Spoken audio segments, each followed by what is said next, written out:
Good evening. This is Akshaya. I had an All India rank of 2627 in the year 2020. Now I am doing final year MBBS in AIMS Nagpur.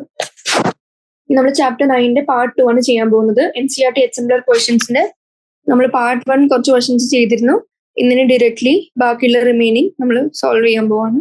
Very short answer type ക്വസ്റ്റ്യൻസിലെ second question ചോദിച്ചിരിക്കുന്നത് select an appropriate chemical bond among ഏതൊക്കെ ester bond ഉണ്ട്, glycosidic bond ഉണ്ട്, peptide bond ഉണ്ട് and hydrogen bond and write against each of the following. അപ്പൊ ഓരോ molecule അല്ലെങ്കിൽ type of molecule തന്നിട്ടുണ്ട് ആൻഡ് അതിൽ ഏത് ബോണ്ടാണെന്ന് കണ്ടുപിടിച്ച് എഴുതാനാണ് ചോദിച്ചിരിക്കുന്നത്. First polysaccharide. പോളിസാക്കറൈഡ് എന്ന് പറഞ്ഞാൽ എന്താണ്? ഷുഗർ ആണ്. ആൻഡ് ഈ ഷുഗറിന് എങ്ങനെയാണ് നമുക്ക് ബോണ്ട് ഫോർമേഷൻ നടക്കുന്നത് നോക്കാം. അപ്പൊ ഇത് ഒരു സ്ട്രക്ചർ, ഇത് രണ്ടാമത്തെ സ്ട്രക്ചർ. നമ്മുടെ എന്തെന്ന് പറയാം, അതായത് രണ്ട് ഷുഗർ മോളിക്യൂൾസ്, ഒരു മോളിക്യൂളും അടുത്ത മോളിക്യൂളും അടുത്തടുത്ത് വരുന്നു. ആൻഡ് അടുത്തടുത്ത് വരുമ്പോൾ ഒരാളുടെ കയ്യിൽ നിന്ന് എച്ചും മറ്റൊരാളുടെ കയ്യിൽ നിന്ന് OH പോകുമ്പോൾ, അതായത് വാട്ടർ ലോസ് ആവാണ്, അവരുടെ കയ്യിൽ നിന്ന് കണ്ടൻസേഷൻ നടക്കാണ്. ആൻഡ് അവർ രണ്ടും ജോയിൻ ചെയ്ത് എന്തുണ്ടായി? ഒരു ഗ്ലൈക്കോസിഡിക് ബോണ്ട് ഉണ്ടായി. അപ്പോൾ ഈ ഉണ്ടായി വന്ന ഗ്ലൈക്കോസിഡിക് ബോണ്ടിന് ഏത് ഗ്ലൈക്കോസിഡിക് ബോണ്ട് ആണെന്ന് നമുക്ക് മനസ്സിലായി. ഇനി ഗ്ലൈക്കോസിഡിക് ബോണ്ട് എന്താണെന്ന് നമ്മുടെ ഇവിടെ തന്നെ എഴുതി വെച്ചിട്ടുണ്ട്. എന്ത്? കോവാലന്റ് ബോണ്ടിന്റെ ഒരു ടൈപ്പ് ആണ്. ആൻഡ് ഈ ബോണ്ട് ഉപയോഗിച്ചാണ് ഓരോ കാർബോഹൈഡ്രേറ്റ് മോളിക്യൂൾസും മറ്റൊന്നുമായിട്ട് ജോയിൻ ചെയ്ത് ഒരു ലോങ് പോളിസാക്കറൈഡ് ആവുന്നത്. അപ്പോൾ polysaccharide is linked by glycosidic bond. ഇനി ബി ചോദിച്ചിരിക്കുന്നത് എന്താ? പ്രോട്ടീൻ. അപ്പോ പ്രോട്ടീൻ എന്താ നടക്കുന്നത് വെച്ചാൽ നമുക്കറിയാം, പ്രോട്ടീന്റെ മോണോമർ, അതായത് സിംഗിൾ യൂണിറ്റ് ആരാണ് ഉണ്ടാക്കുന്നത്? നമ്മുടെ അമിനോ ആസിഡ് ആണ്.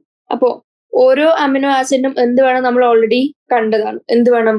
ഒരു NH2 ഗ്രൂപ്പ് വേണം, ഒരു COOH ഗ്രൂപ്പ് വേണം, ഒരു R ഗ്രൂപ്പ് ആൻഡ് ഫൈനലി ഒരു H. ഇനി രണ്ട് അമിനോ ആസിഡ് അടുത്തടുത്ത് വരുമ്പോൾ എന്ത് പറ്റും? ഒരു മോളിക്യൂളിന് Hഉം അടുത്ത മോളിക്യൂളിന് OHഉം പോയി വാട്ടർ അഗെയിൻ ലോസ് സംഭവിച്ചു, അതായത് ഡീഹൈഡ്രേഷൻ ഉണ്ടായി, അല്ലെങ്കിൽ കണ്ടൻസേഷൻ റിയാക്ഷൻ നടന്ന് എന്തുണ്ടായി?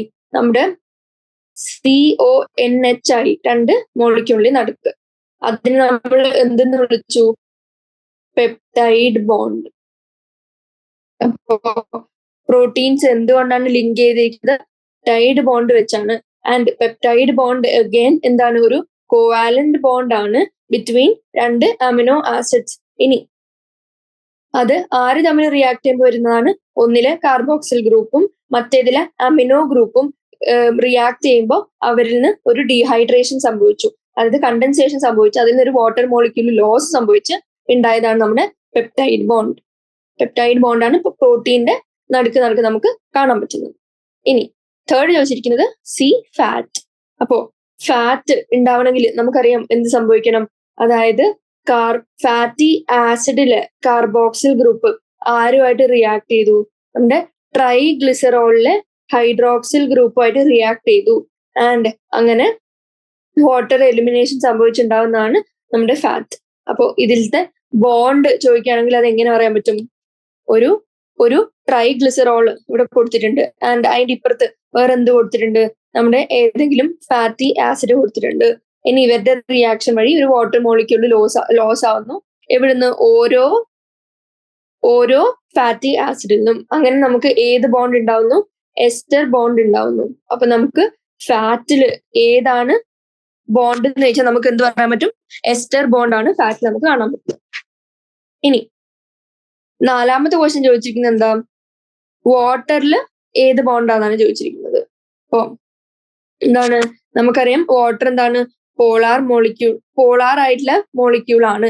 ആൻഡ് ഈ പോളാർ ആയിട്ടുള്ള എൻറ്റിറ്റിയിൽ ഏത് ബോണ്ടാണെന്നാണ് ചോദിച്ചിരിക്കുന്നത്. അപ്പൊ നമുക്ക് എന്തറിയാം? ഹൈഡ്രജൻ ബോണ്ട് ഏതിൽ കാണാം? നമ്മുടെ വാട്ടറിൽ കാണാൻ പറ്റുന്നുണ്ട്. അതിന്റെ ഒരു എക്സാമ്പിൾ ആണ് എന്ത്? വാട്ടർ എന്ന് പറഞ്ഞ മോളിക്യൂൾ. അപ്പൊ ഇതിൽ നമുക്ക് ഹൈഡ്രജൻ ബോണ്ട് കാണാൻ പറ്റും. ഇനി അതിന്റെ ഹൈഡ്രജൻ ബോണ്ടിന്റെ റിയാക്ഷൻ എന്ന് പറയുന്നത് എങ്ങനെയാണ്? H+O- H+O- H+, അങ്ങനെ ഓൾട്ടർനേറ്റ് ചെയ്ത് വരുമ്പോൾ ഇത് എന്ത് ചെയ്യും? ഇത് എല്ലാം അങ്ങോട്ടും ഇങ്ങോട്ടും സറൗണ്ട് ചെയ്ത് നമ്മുടെ ഹൈഡ്രജൻ ഇസ് ബൗണ്ട് ടു ഒരു വെരി ഹൈലി ഇലക്ട്രോനെഗറ്റീവ് ആറ്റമായ, ഇവിടെ അതിന്റെ എക്സാമ്പിൾ എന്താണ്? ഓക്സിജൻ ആണ്. അപ്പോ അങ്ങനെ അത് നൈട്രജൻ ആവാം, അല്ലെങ്കിൽ സൾഫർ ആവാം, ഫ്ലൂറിൻ ആവാം. അങ്ങനെ ഹൈലി ഇലക്ട്രോനെഗറ്റീവ് ആറ്റം ആയിട്ട് ഹൈഡ്രജൻ ബൗണ്ട് ആവുന്നതിന് നമ്മൾ എന്തെന്ന് വിളിക്കും?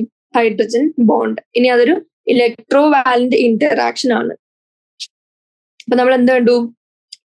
പോളിസാക്കറൈഡില് എന്ത് ബോണ്ട്? Glycosidic bond. പ്രോട്ടീനിൽ പെപ്റ്റൈഡ് ബോണ്ട്. ഫാറ്റില് എസ്റ്റർ ബോണ്ട്. ആൻഡ് ഫൈനലി വാട്ടറിൽ ഹൈഡ്രജൻ ബോണ്ട്. ഇത്രയാണ് നമ്മളിപ്പോ ഇതുവരെ കണ്ടിരിക്കുന്നത്. ഇനി തേർഡ് ക്വസ്റ്റ്യൻ ചോദിച്ചിരിക്കുന്നത്, write the name of any one amino acid, sugar, nucleotide and fatty acid. എന്താണ്? നമുക്കറിയുന്ന ഏതെങ്കിലും ഒരു എക്സാമ്പിൾ എഴുതി വെക്കാം. അമിനോ ആസിഡിൽ ബേസിക് ആയിട്ടുള്ള ഗ്ലൈസീൻ തൊട്ട് അതിന്റെ അപ്പുറത്തേക്കുള്ള ഏത് എക്സാമ്പിൾ വേണമെങ്കിലും എഴുതാം. ഇവിടെ എന്താണ് കൊടുത്തിരിക്കുന്നത്? ലൂസീൻ എന്ന് പറഞ്ഞ എക്സാമ്പിൾ ആണ് കൊടുത്തത്. ഇനി ഷുഗർ നിങ്ങൾക്ക് ഏത് വേണമെങ്കിലും എഴുതാം. ഫ്രക്ടോസ് വേണമെങ്കിലും എഴുതാം, അല്ലെങ്കിൽ ലാക്ടോസ് എഴുതാം. ഇവിടെ ഏതാണ് കൊടുത്തിരിക്കുന്നത്? ലാക്ടോസ്. ഇനി ന്യൂക്ലിയോടൈഡ് എന്ന് വെച്ചാൽ ഷുഗർ വേണം, നൈട്രജൻ ബേസ് വേണം, ഇനി ഫോസ്ഫേറ്റ് ഗ്രൂപ്പും കൂടി വേണം അവരുടെ കൂടെ. അപ്പൊ നമ്മൾ ഇവിടെ എന്താ കൊടുത്തിരിക്കുന്നത്? Adenosine try phosphate. അതാണ് നമ്മുടെ ATP. ഇനി ഫാറ്റി ആസിഡിന് എത്രയോ എക്സാമ്പിൾ നമുക്ക് ഓൾറെഡി NCERT കൊടുത്തിട്ടുണ്ട്. അതിൽ ഏതെങ്കിലും ഒന്ന് എഴുതാം. ഇവിടെ കൊടുത്തിരിക്കുന്നത് പാമിറ്റിക് ആസിഡ്. ഇത്രയാണ് തേർഡ് ക്വസ്റ്റ്യൻ. ഇനി ഫോർത്തിലേക്ക് പോവാണെങ്കിൽ ചോദിച്ചിരിക്കുന്നത് എന്താ? The reaction given below is catalysed by oxidoreductase. അതായത് രണ്ട് സബ്സ്റ്റേറ്റ്സ് എയുടെയും A' തമ്മിലുള്ള റിയാക്ഷൻ കാറ്റലൈസ് ചെയ്യുന്ന ആള് ഓക്സിഡോ റിഡക്ടേസ് ആണ്. അങ്ങനെയാണെങ്കിൽ ഈ A reduced plus A' oxidised എന്ന് പറഞ്ഞിട്ടുള്ള റിയാക്ഷൻ കംപ്ലീറ്റ് ചെയ്യാനാണ് ചോദിച്ചിരിക്കുന്നത്. അപ്പൊ നമുക്ക് എന്തറിയാം? ഓക്സിഡോ റിഡക്ടേസ് എന്ന് പറയുന്നത് എൻസൈം ആണ്. ആൻഡ് ഈ എൻസൈം ഗ്രൂപ്പിൽ എന്താന്ന് പറ്റാന്ന് വെച്ചാല് രണ്ട് എൻറ്റിറ്റി തമ്മിൽ റിയാക്ട് ചെയ്യാണ്. അതിൽ റെഡ്യൂസ്ഡ് ആയിട്ടുള്ള ആള് എന്ത് പറ്റും? റെഡ്യൂസ്ഡ് ആയിട്ടുള്ള ആള് ഓക്സിഡൈസ്ഡ് ആവും, ആൻഡ് ഓക്സിഡൈസ്ഡ് ആയിട്ടുള്ള ആള് റെഡ്യൂസ്ഡ് ആവും. അപ്പോ റെഡ്യൂസ്ഡ് ആയിട്ടുള്ള ആള് ഓക്സിഡൈസ്ഡ് ആവണമെങ്കിൽ അയാള് ഒരു ഇലക്ട്രോൺ കൊടുക്കണോ വാങ്ങണോ എന്നുള്ളത് എങ്ങനെയാണ്? അയാള് ഇലക്ട്രോൺ ഡോണർ ആയിരിക്കണം. ഡോണർ ആവുമ്പോഴാണ് ഇലക്ട്രോൺ ഡോണർ ഒരു റെഡ്യൂസ്ഡ് ആയിട്ടുള്ള ഒരു സാധനം ഇലക്ട്രോൺ ഡൊണേറ്റ് ചെയ്യുമ്പോഴാണ് അതിന് ഓക്സിഡൈസ്ഡ് ആയി നമുക്ക് പറയാൻ പറ്റുക. ഇനി അതേപോലെ ഈ A' ഓക്സിഡൈസ്ഡ് എന്ന് പറയുന്ന സാധനം ഇവിടെ അത് എന്ത് ചെയ്യണം? ഇലക്ട്രോണിനെ അക്സെപ്റ്റ് ചെയ്യണം. അങ്ങനെ ഇലക്ട്രോൺ അക്സെപ്റ്റർ ആവുമ്പോൾ അത് അഗെയിൻ എന്ത് പറ്റും? റെഡ്യൂസ്ഡ് ആവുന്നു.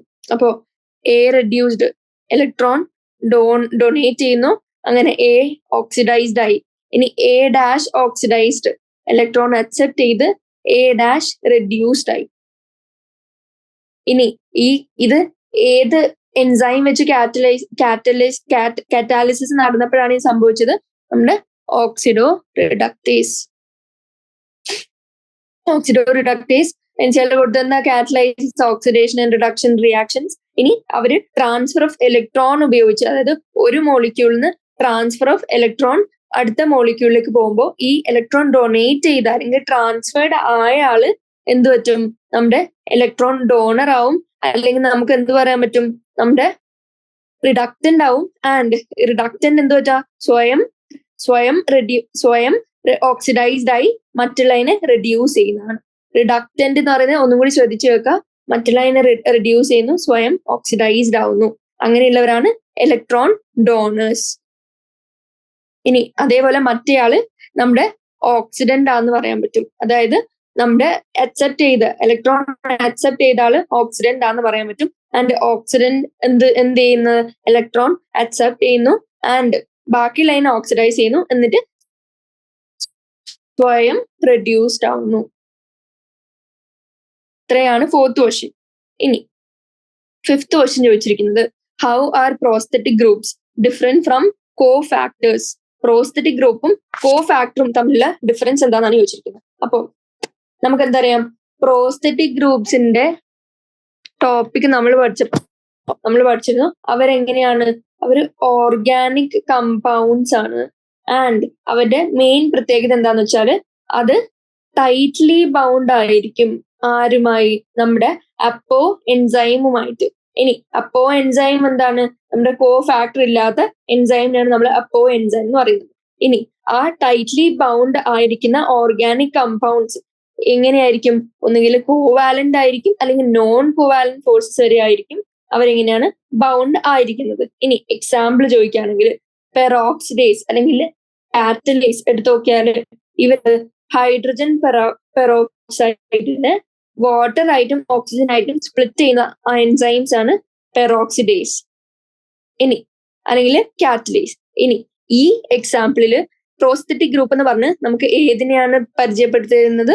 ഹീം എന്ന് പറഞ്ഞ ഗ്രൂപ്പിനെയാണ് പ്രോസ്തെറ്റിക് ഗ്രൂപ്പ് ആയിട്ട് കാണുന്നത്. ആൻഡ് ഈ ഹീം എന്ന് പറഞ്ഞ പ്രോസ്തെറ്റിക് ഗ്രൂപ്പ് നമ്മുടെ എൻസൈമിന്റെ ആക്റ്റീവ് സൈറ്റിന്റെ ഒരു പാർട്ടാണ്. അപ്പോ എന്താണ് പ്രോസ്തെറ്റിക് ഗ്രൂപ്പ്? അവർ ഓർഗാനിക് കമ്പൗണ്ട് ആണെന്ന് അറിഞ്ഞിരിക്കുക. ആൻഡ് അവർ ടൈറ്റ്ലി ബൗണ്ട് ആയിരിക്കും നമ്മുടെ അപ്പോ എൻസൈമുമായിട്ട് ബൈ കോവാലന്റ് അല്ലെങ്കിൽ നോൺ കോവാലന്റ് ഫോഴ്സസ്. ഇനി എക്സാമ്പിളില് പെറോക്സിഡേസ് എടുത്ത് നോക്കുകയാണെങ്കിൽ അല്ലെങ്കിൽ കാറ്റലേസ് എടുത്ത് നോക്കുകയാണെങ്കിൽ എങ്ങനെയാണ് ഹൈഡ്രജൻ പെറോക്സൈഡിനെ വാട്ടറും ഓക്സിജനായിട്ട് സ്പ്ലിറ്റ് ചെയ്യുന്നതിൽ നമ്മുടെ പ്രോസ്തെറ്റിക് ഗ്രൂപ്പ് ആയിട്ട് ആക്ട് ചെയ്യുന്നത് ഹീം ആണ്. And it is a part of active site of the enzyme. ഇനി കോ ഫാക്ടർ എന്താന്ന് നോക്കുകയാണെങ്കിൽ അതൊരു ഒന്നാമത്തെ പോയിന്റ്, അത് ഹീറ്റ് സ്റ്റേബിൾ ആണ് ആൻഡ് ചെറുതാണ്, ചെറിയൊരു മോളിക്യൂൾ ആണ്. And it is A non protein part of conjugate enzyme. നമ്മുടെ അപ്പോ എൻസൈം എന്ന് പറയുന്നത് പ്രോട്ടീൻ പാർട്ടായിരുന്നു, അതായത് എൻസൈം ആയിരുന്നു വിത്തൗട്ട് കോ ഫാക്ടർ. ഇവിടെ കോ ഫാക്ടർ എന്ന് പറയുന്നത് എന്താണ്? ഹീറ്റ് സ്റ്റേബിൾ ആയിട്ടുള്ള നോൺ പ്രോട്ടീൻ പാർട്ടാണ് ഒരു കോൺജുഗേറ്റ് എൻസൈമിന്റെ. ആൻഡ് അത് പ്രോസ്തെറ്റിക് ഗ്രൂപ്പ് പോലെ എപ്പോഴും ഓർഗാനിക് കമ്പൗണ്ടിനാവണമെന്നില്ല, ഇൻഓർഗാനിക് ആവാം അല്ലെങ്കിൽ ഓർഗാനിക് ആവാം.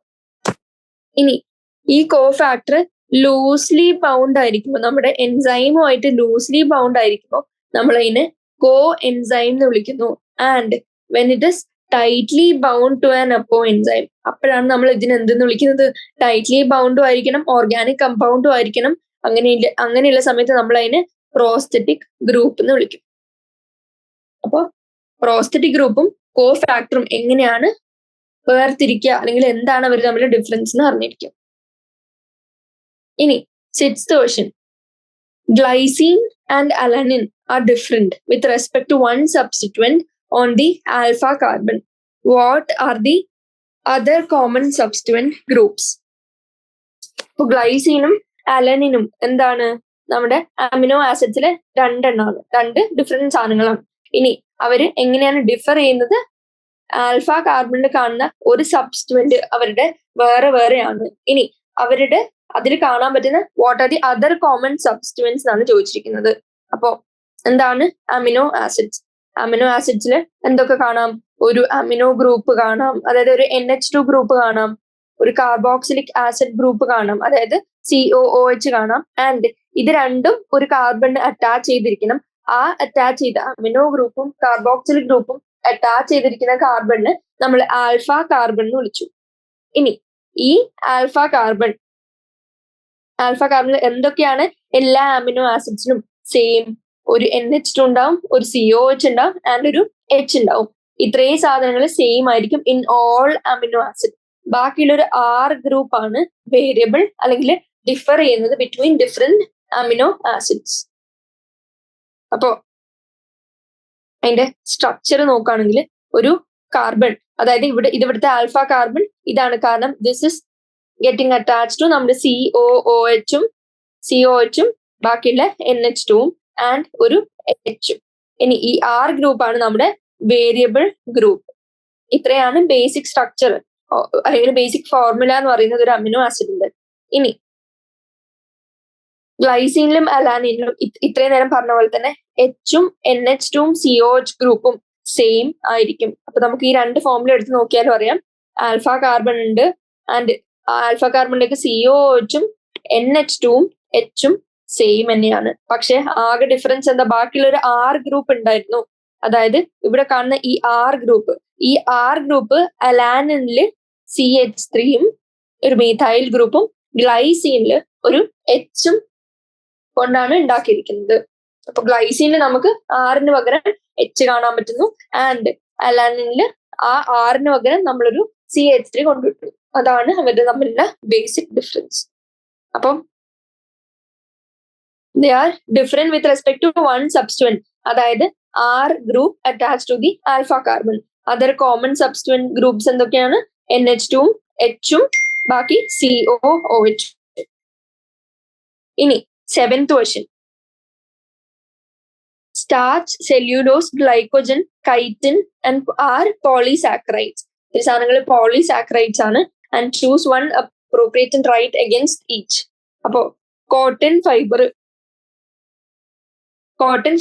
നമ്മൾ എന്താണ് കാണുന്നതാണ്, അല്ലെങ്കിൽ കെമിക്കൽ കോമ്പോസിഷൻ ആണ് ചോദിച്ചിരിക്കുന്നത്. അപ്പൊ കോട്ടൺ ഫൈബർ എടുത്ത് നോക്കുകയാണെങ്കിൽ ഇത് ഓരോ സബ് ഡിവിഷനും നല്ല ഇമ്പോർട്ടന്റ് ആണ്, അറിഞ്ഞിരിക്കേണ്ടതാണ്. അപ്പോൾ കോട്ടൺ ഫൈബറിന്റെ കെമിക്കൽ കോമ്പോസിഷൻ നോക്കുകയാണെങ്കിൽ എന്താണ്, it contains the largest amount of cellulose. Cellulose എന്ന് പറഞ്ഞാൽ എത്രത്തോളം സെല്യൂലോസ്? അറൌണ്ട് 90% സെല്യൂലോസ് നമ്മുടെ കോട്ടൺ ഫൈബറിൽ നമുക്ക് കാണാൻ പറ്റും. ഇനി സെല്യൂലോസ് എന്താണ്? പോളിസാക്കറൈഡ് ആണ്. ആൻഡ് ഈ പോളിസാക്കറൈഡ് ഫോം ചെയ്യണമെങ്കിൽ ഏത് മോണോമറിക് യൂണിറ്റ്സ് ആണ് വരുന്നത്? നമ്മുടെ β-D ഗ്ലൂക്കോസ് യൂണിറ്റ്സ് കൊണ്ടാണ് ഉണ്ടാക്കിയിരിക്കുന്നത് സെല്യൂലോസ്. ഇനി they are getting link to each other by ഏത് ബോണ്ട്? β14 glycosidic linkage. ഇനി നമ്മുടെ സെല്ലുലോസിന്റെ മെയിൻ ഫംഗ്ഷൻ എന്താണ്? സെല്ലുലോസ് ഏറ്റവും കൂടുതൽ നമുക്ക് കാണാൻ പറ്റുന്നത് പ്ലാന്റിന്റെ സെൽ വാളിലാണ്. അപ്പോ നമുക്ക് എന്തും തന്നെ പറയാം, ഈ സെല്ലുലോസ് കൊണ്ട് തന്നെയാണ് നമ്മുടെ കോട്ടൺ ഫൈബറും ഉണ്ടാക്കിയിരിക്കുന്നത്. അതായത് സെല്ലുലോസ് ഏറ്റവും ഹയസ്റ്റ് കോൺസെൻട്രേഷൻ, അതായത് ഓൾമോസ്റ്റ് 90% സെല്ലുലോസ് വെച്ച് നമുക്ക് എന്താണ് കോട്ടൺ ഫൈബർ ഉണ്ടാക്കാൻ പറ്റും. ഇനി സെക്കൻഡ് ചോദിച്ചിരിക്കുന്നത് കോട്ടൺ ഫൈബർ കഴിഞ്ഞു. ഇനി എക്സോസ്കെലിറ്റൺ ഓഫ് കോക്രോച്ച്. ഇനി എക്സോസ്കെലിറ്റൺ ഓഫ് കോക്രോച്ചിന്റെ കെമിക്കൽ കോമ്പോസിഷൻ ആണ് ചോദിച്ചിരിക്കുന്നത്. അപ്പൊ നമുക്കറിയാം കോക്രോച്ച് എന്താണ്? ഒരു ആർത്രോപോഡ് ആണ്. അപ്പൊ ആർത്രോപോഡിന്റെ എക്സോസ്കെലിറ്റൺ എന്ത് വെച്ചാണ് ഉണ്ടാക്കിയിരിക്കുന്നതാണ് NCERT പറഞ്ഞത്? It is made up of chitin. അതായത് നമ്മൾ പഠിക്കുമ്പോൾ തന്നെ പഠിക്കുന്നത് കൈറ്റിനസ് എക്സോസ്കെലിറ്റൺ കൊണ്ടാണ് നമ്മുടെ ആർത്രോപോഡിന്റെ ബോഡി ഉണ്ടാക്കിയിരിക്കുന്നത്. ഇനി ഈ കൈറ്റിൻ ആക്ച്വലി എന്താണ്? It is also A polysaccharide. And അതിന്റെ ഓരോ സബ് യൂണിറ്റും എന്തായിരിക്കണം? N-അസറ്റൈൽ ഗ്ലൂക്കോസാമീൻ. അപ്പൊ കൈറ്റിന്റെ ഓരോ യൂണിറ്റ് അല്ലെങ്കിൽ സബ് യൂണിറ്റ് എന്ന് പറയുന്നത്, അല്ലെങ്കിൽ മോണോമറിക് യൂണിറ്റ് എന്ന് പറയുന്നത് N-അസറ്റൈൽ ഗ്ലൂക്കോസാമീൻ ആണ്. ഇനി ഈ കൈറ്റിനസ് എക്സോസ്കെലിറ്റൻ ഉള്ളതുകൊണ്ട് അവരുടെ ഗുണം എന്താന്ന് വെച്ചാൽ, ഒന്ന് പ്രൊട്ടക്ഷൻ അഗെയിൻസ്റ്റ് പ്രെഡേഷൻ. അവർക്ക് പ്രൊട്ടക്ട് ചെയ്യാൻ പറ്റും. നല്ല ഹാർഡ് കൈറ്റിനസ് സ്ട്രക്ചർ ആണ് എക്സോസ്കെലിറ്റൻ ഉള്ളതുകൊണ്ട്. ഇനി ഇറ്റ് ഓൾസോ പ്രിവെന്റ്സ് നമ്മുടെ കോക്രോച്ചിനെ ഫ്രം ഡ്രൈയിങ് അപ്പ് എന്ന് പറഞ്ഞാൽ ഡെസിക്കേഷൻ എന്ന് പറഞ്ഞാൽ വാട്ടർ കണ്ടന്റ് ലൂസ് ചെയ്ത് ഡ്രൈ അപ്പ് ആയി പോകുന്ന അവസ്ഥയിൽ നിന്നും ആര് സേവ് ചെയ്യുന്നു? നമ്മുടെ കൈറ്റിനസ് എക്സോസ്കെലിറ്റൻ. അപ്പൊ അതിന്റെ ഫൈനൽ ആൻസർ എന്താണ്? എക്സോസ്കെലിറ്റൻ ഓഫ് കോക്രോച്ചിന്റെ സബ് യൂണിറ്റ് അല്ലെങ്കിൽ ഉണ്ടാക്കിയിരിക്കുന്നത് കൈറ്റിൻ കൊണ്ടാണ്. കൈറ്റിൻ ആക്ച്വലി എന്തിന്റെ പോളിമർ ആണ്, ആൻഡ് അതിന്റെ ഫംഗ്ഷൻ എന്താണ്? ഇത്രയും കാര്യങ്ങൾ നമ്മളിവിടെ ഡിസ്കസ് ചെയ്ത് കഴിഞ്ഞു. ഇനി തേർഡ് ചോദിച്ചിരിക്കുന്നത് ലിവറിനെയാണ്. ഇനി കെമിക്കൽ കോമ്പോസിഷൻ ഓഫ് ലിവർ ചോദിച്ചാൽ നമുക്കറിയാം നമ്മുടെ ലിവറിൽ ഏറ്റവും കൂടുതൽ എന്താണ്? നമ്മുടെ പോളിസാക്കറൈഡ് സ്റ്റോർഡ് ഫോമിൽ കാണാൻ പറ്റും. ഇനി അതായത് നമ്മുടെ ഷുഗർ അല്ലെങ്കിൽ പോളിസാക്കറൈഡിന്റെ സ്റ്റോർഡ് ഫോം നമ്മൾ മെയിൻലി എവിടെയാണ് കാണുന്നത്? ലിവറിലും മസിൽസിലും ഒക്കെയാണ്. അപ്പൊ ലിവറിൽ മോസ്റ്റ്ലി കമ്പോസ്ഡ് ഓഫ് എന്തെന്ന് പറയാം? നമ്മുടെ ഗ്ലൈക്കോജൻ. കാരണം ആനിമൽസിൽ ഗ്ലൈക്കോജൻ ആണ് സ്റ്റോർഡ് ഫോം. ഇനി ഈ ഗ്ലൈക്കോജൻ എന്താണ്? ഗ്ലൂക്കോസിന്റെ ബ്രാഞ്ചിങ് ഉള്ള ഒരു ഹോമോ പോളിമർ ആണ്. ഈ ഓരോ സെന്റൻസും ഇമ്പോർട്ടന്റ് ആണ്. ബ്രാഞ്ചിങ് ഉള്ള ഹോമോ പോളിമർ ആണ് എന്ത്? Glycogen. And it is made up of glucose sub units എന്ന് പറയാം. ഇനി ഈ ഗ്ലൂക്കോസ് റെസിഡ്യൂസ് അല്ലെങ്കിൽ sub units are linked linearly, അതായത് ഒരു ലൈൻ പോലെ ലീനിയർലി ലിങ്ക് ചെയ്യുന്നു വിത്ത് ദ ഹെൽപ്പ് ഓഫ് ഏത് ബോണ്ട്? α1,4 glycosidic bond. ഇനി അറൌണ്ട് 8 to 10 മോളിക്യൂൾസ് കഴിയുമ്പോൾ നമുക്ക് ഒരു ബ്രാഞ്ചിങ് ഓഫ് കാണാൻ പറ്റും. ആൻഡ് ഈ ബ്രാഞ്ചിങ് നടക്കുന്നത് α16 ഗ്ലൈക്കോസിഡിക് ലിങ്കേജ് വഴിയാണ്. അപ്പൊ linear chain by α14 glycosidic bond and branching via α16 glycosidic linkages. അപ്പൊ ഫൈനൽ ആൻസർ എന്തായിരിക്കും? Chemical composition liver mainly glycogen ആയിരിക്കും. അപ്പോ കോട്ടൺ ഫൈബർ ഇവിടെ എങ്ങനെയായിരുന്നു? കോട്ടൺ ഫൈബർ എന്ന് പറയുന്നത് β-D ഗ്ലൂക്കോസ് യൂണിറ്റ് വെച്ചായിരുന്നു. ആൻഡ് β14 ഗ്ലൈക്കോസിഡിക് ലിങ്കേജും ആയിരുന്നു. അപ്പോ ഗ്ലൈക്കോജൻ ഇവിടെ നമ്മൾ എന്ത് കണ്ടു? α14 ഗ്ലൈക്കോസിഡിക് ബോൺസ് വെച്ചാണ് ഉണ്ടാക്കിയിരിക്കുന്നത്. And branching via α16 glycosidic linkages.